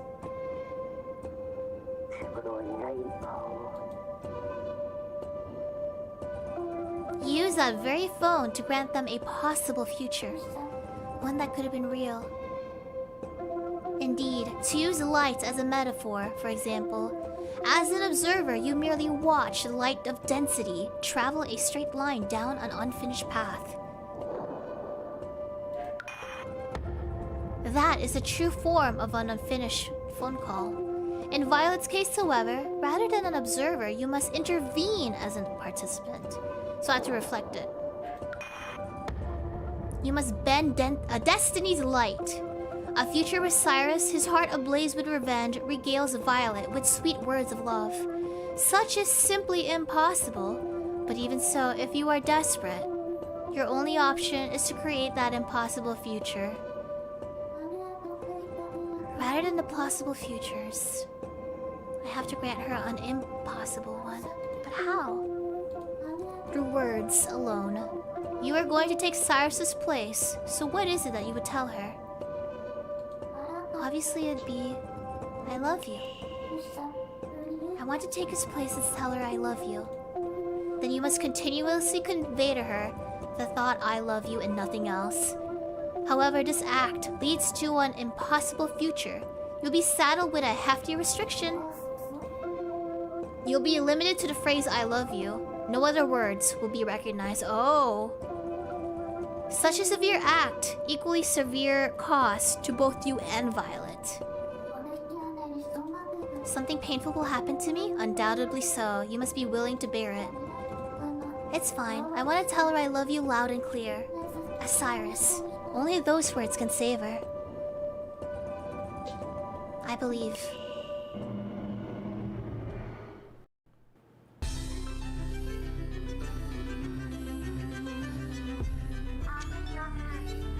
Cyrus, I'm sorry for being so blind. Gosh, I love them. I never picked up on that hatred you harbored against me. To be so utterly obtuse, I am truly sorry for that. And I can hardly blame you for feeling that way. Were it not for my testimony, your father wouldn't have perished. That fire couldn't have been your father's doing, I'm positive. The two of you would have lived happily had I not existed. What I've done is unforgivable. I understand how you feel now, Cyrus. I'm sorry. I love you. I know that cannot be so, Cyrus. You only hope to twist the knife with those words. You were right about everything. I'm the reason your life became a tragedy. I understand your feelings. After what I did, how could I not? But Cyrus, I've made my decision. I will continue on as I am, unloved by anyone. In this dark, dark world, next to a phone that will never ring forever. From now on, I will stay right here. No one will love me, and I won't try to love anyone else.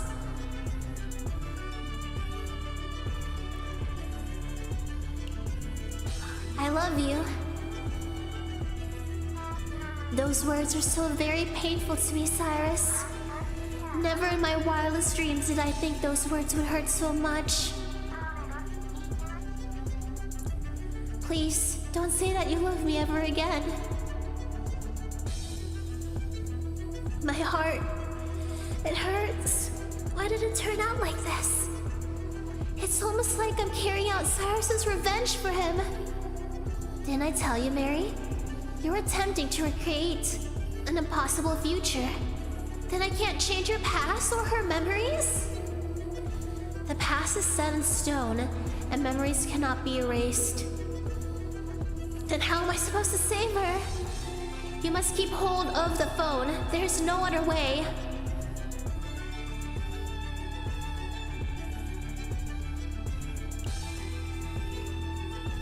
I love you. Is your thirst for vengeance still not slaked? It's not that I cannot comprehend why. It's completely understandable. But I found peace. I cannot and will not take part in this. After all, I finally realized I've never known love since I was born and will never know it until I die. And that brought me peace. You cannot hurt me.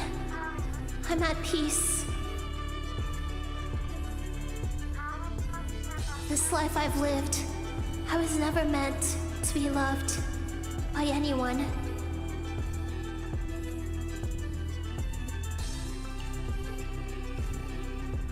I love you, Violet.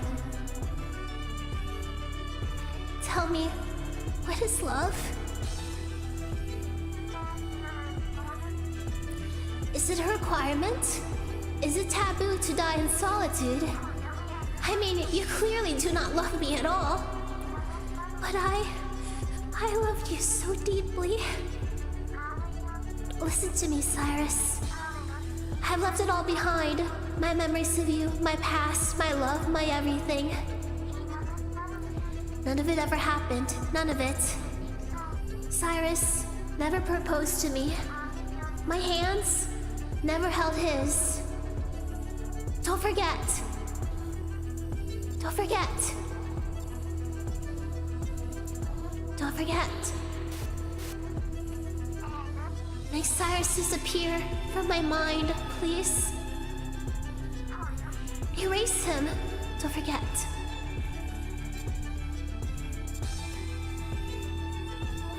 You can't forget everything. I've lived alone my entire life, and I accept that fact. I am alone. That's just too...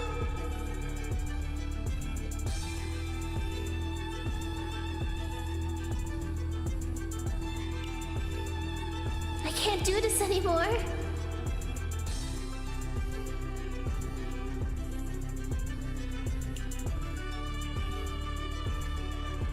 Am I stuck here, actually? Hold on, third time's a charm. Okay. Yeah, that's what I was thinking. Hamlet told us not to hang up. Okay. Well, okay, fourth time. Okay, you have to ask. Oscar Lowick, thank you. I can't keep going. Then put the phone down. What will happen to Violet? The moment you hang up, she will never be able to place a call again. In fact, she will be unable to converse with anyone over the phone. She will sit in total darkness, waiting next to a phone that will never ring for eternity. Let me be clear, Mary. There are souls that can be saved and others which cannot. Creating an impossible future is no mean feat. Thus, you must know when to move on. Oh! I just can't put down the phone. I can't keep pretending to be Cyrus either. Find a way. Find a way to save you. If only I could.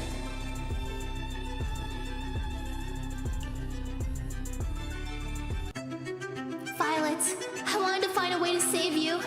I thought all I needed to do was say I love you in Cyrus's place. But your real feelings about all this never crossed my mind. Violet, let's remember together. That day when you first met Cyrus, you remember, don't you? That night in the garden, you pricked your finger on a rose's thorn.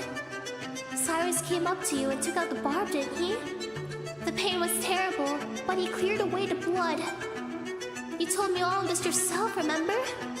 You told me that was one of your happiest moments of your life, right?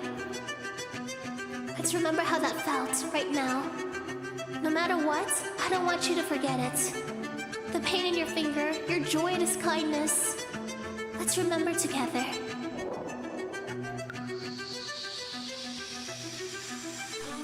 I wanted to hear it from you, even just once. I wanted to hear it from you, even just once. Please, just once, say those words to me.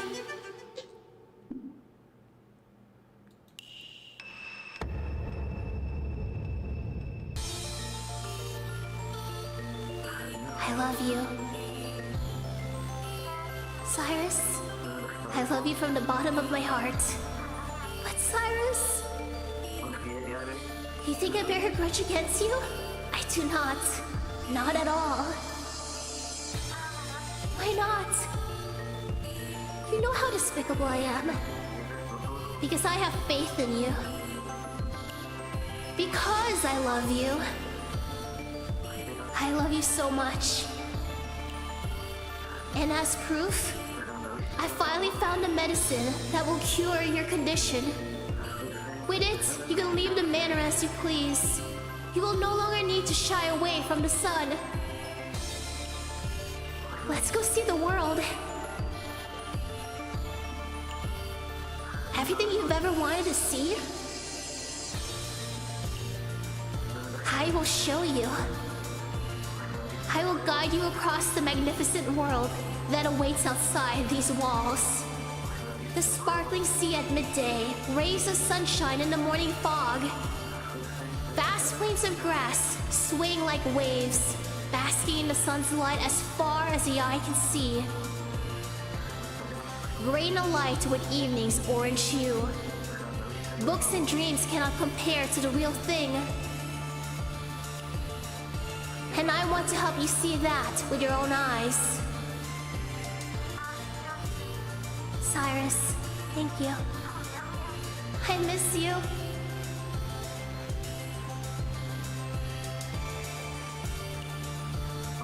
I'm on my way to see you now. You'll have the medicine as soon as I arrive. Medicine? You've been searching it all this time for my sake? What kind of medicine is it? It is an ointment in a bottle labeled with a lapis rose. Tracking it down was quite difficult. I had to visit markets in every corner of the globe. I searched high and low until I found it at last. A bottle with a lapis rose. Apply its contents to your whole body. Once you do, no amount of sunlight upon your skin will ever start a fire. I really must say though, the lapis rose in the label is quite stunning. Almost as if...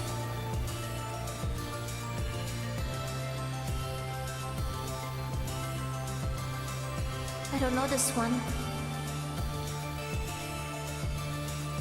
The first? It rivals it. It dares to rival your beauty.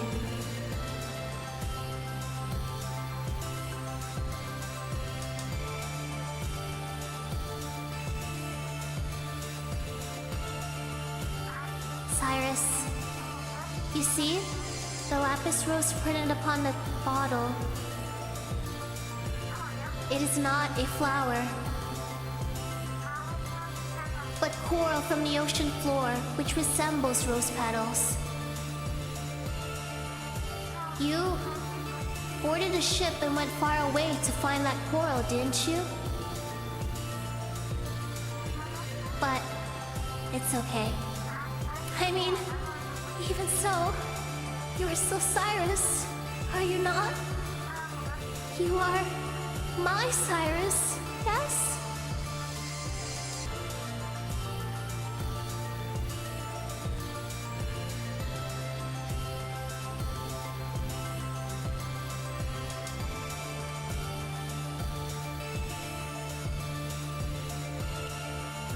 I am your Cyrus.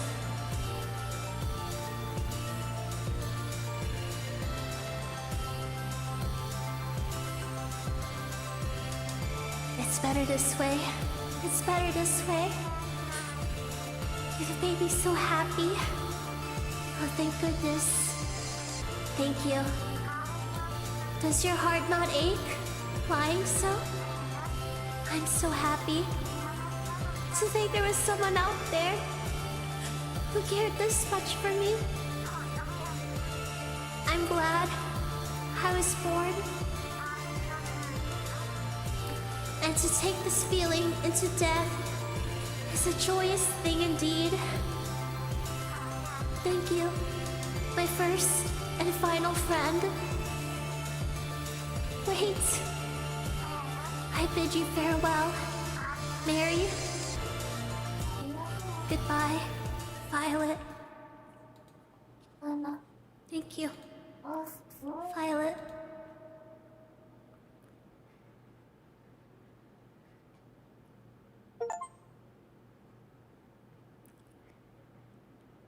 End of episode 3. I think we all kind of know, to be honest.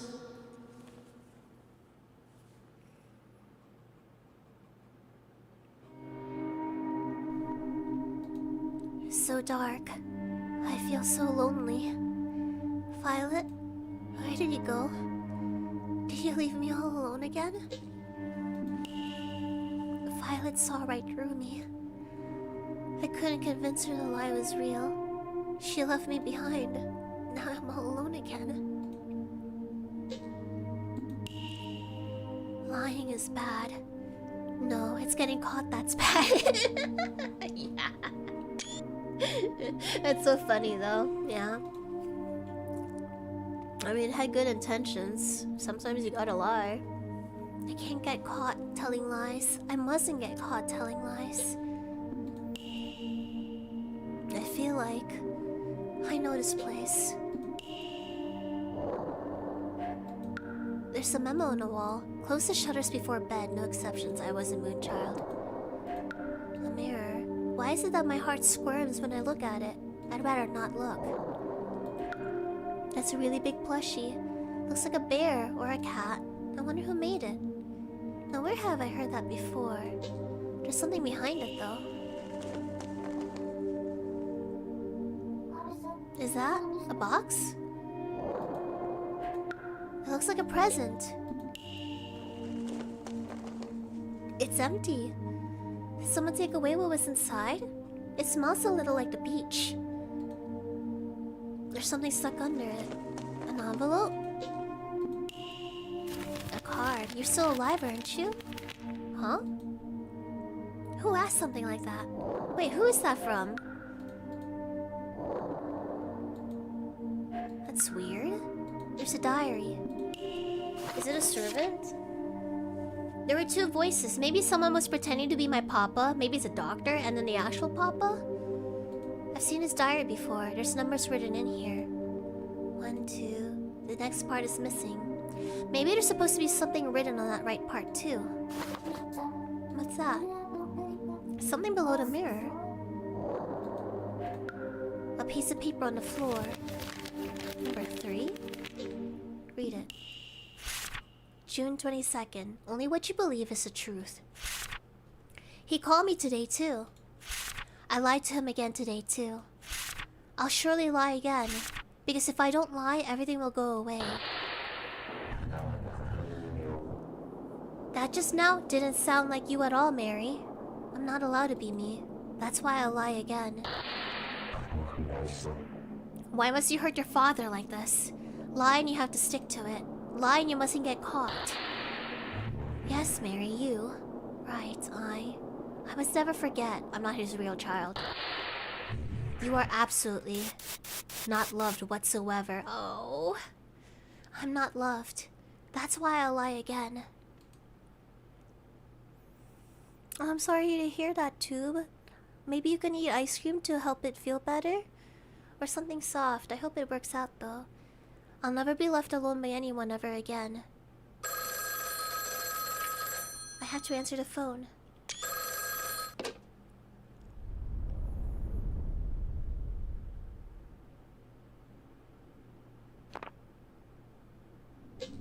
Hello? Who's there? Why won't you say anything? Hello? What's wrong? Please say something. Hello? Please? Don't leave me here alone.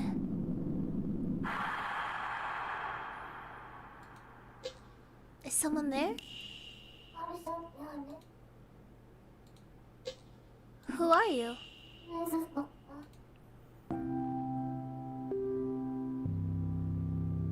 Oh, finally, I got through.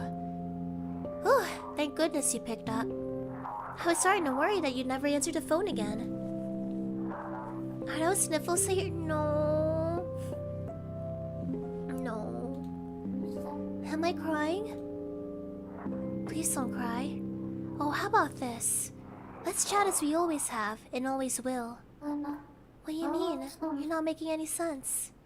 Please, let's call when the moon is full. Just as we always have. After all, me and you are You mean the world to me. I treasure you more than anything. Do you know me? Please don't say that. You can be yourself. You're good enough just as you are. I want you to be yourself. We'll be together now and forever. We can chat until the end of time. I want to talk.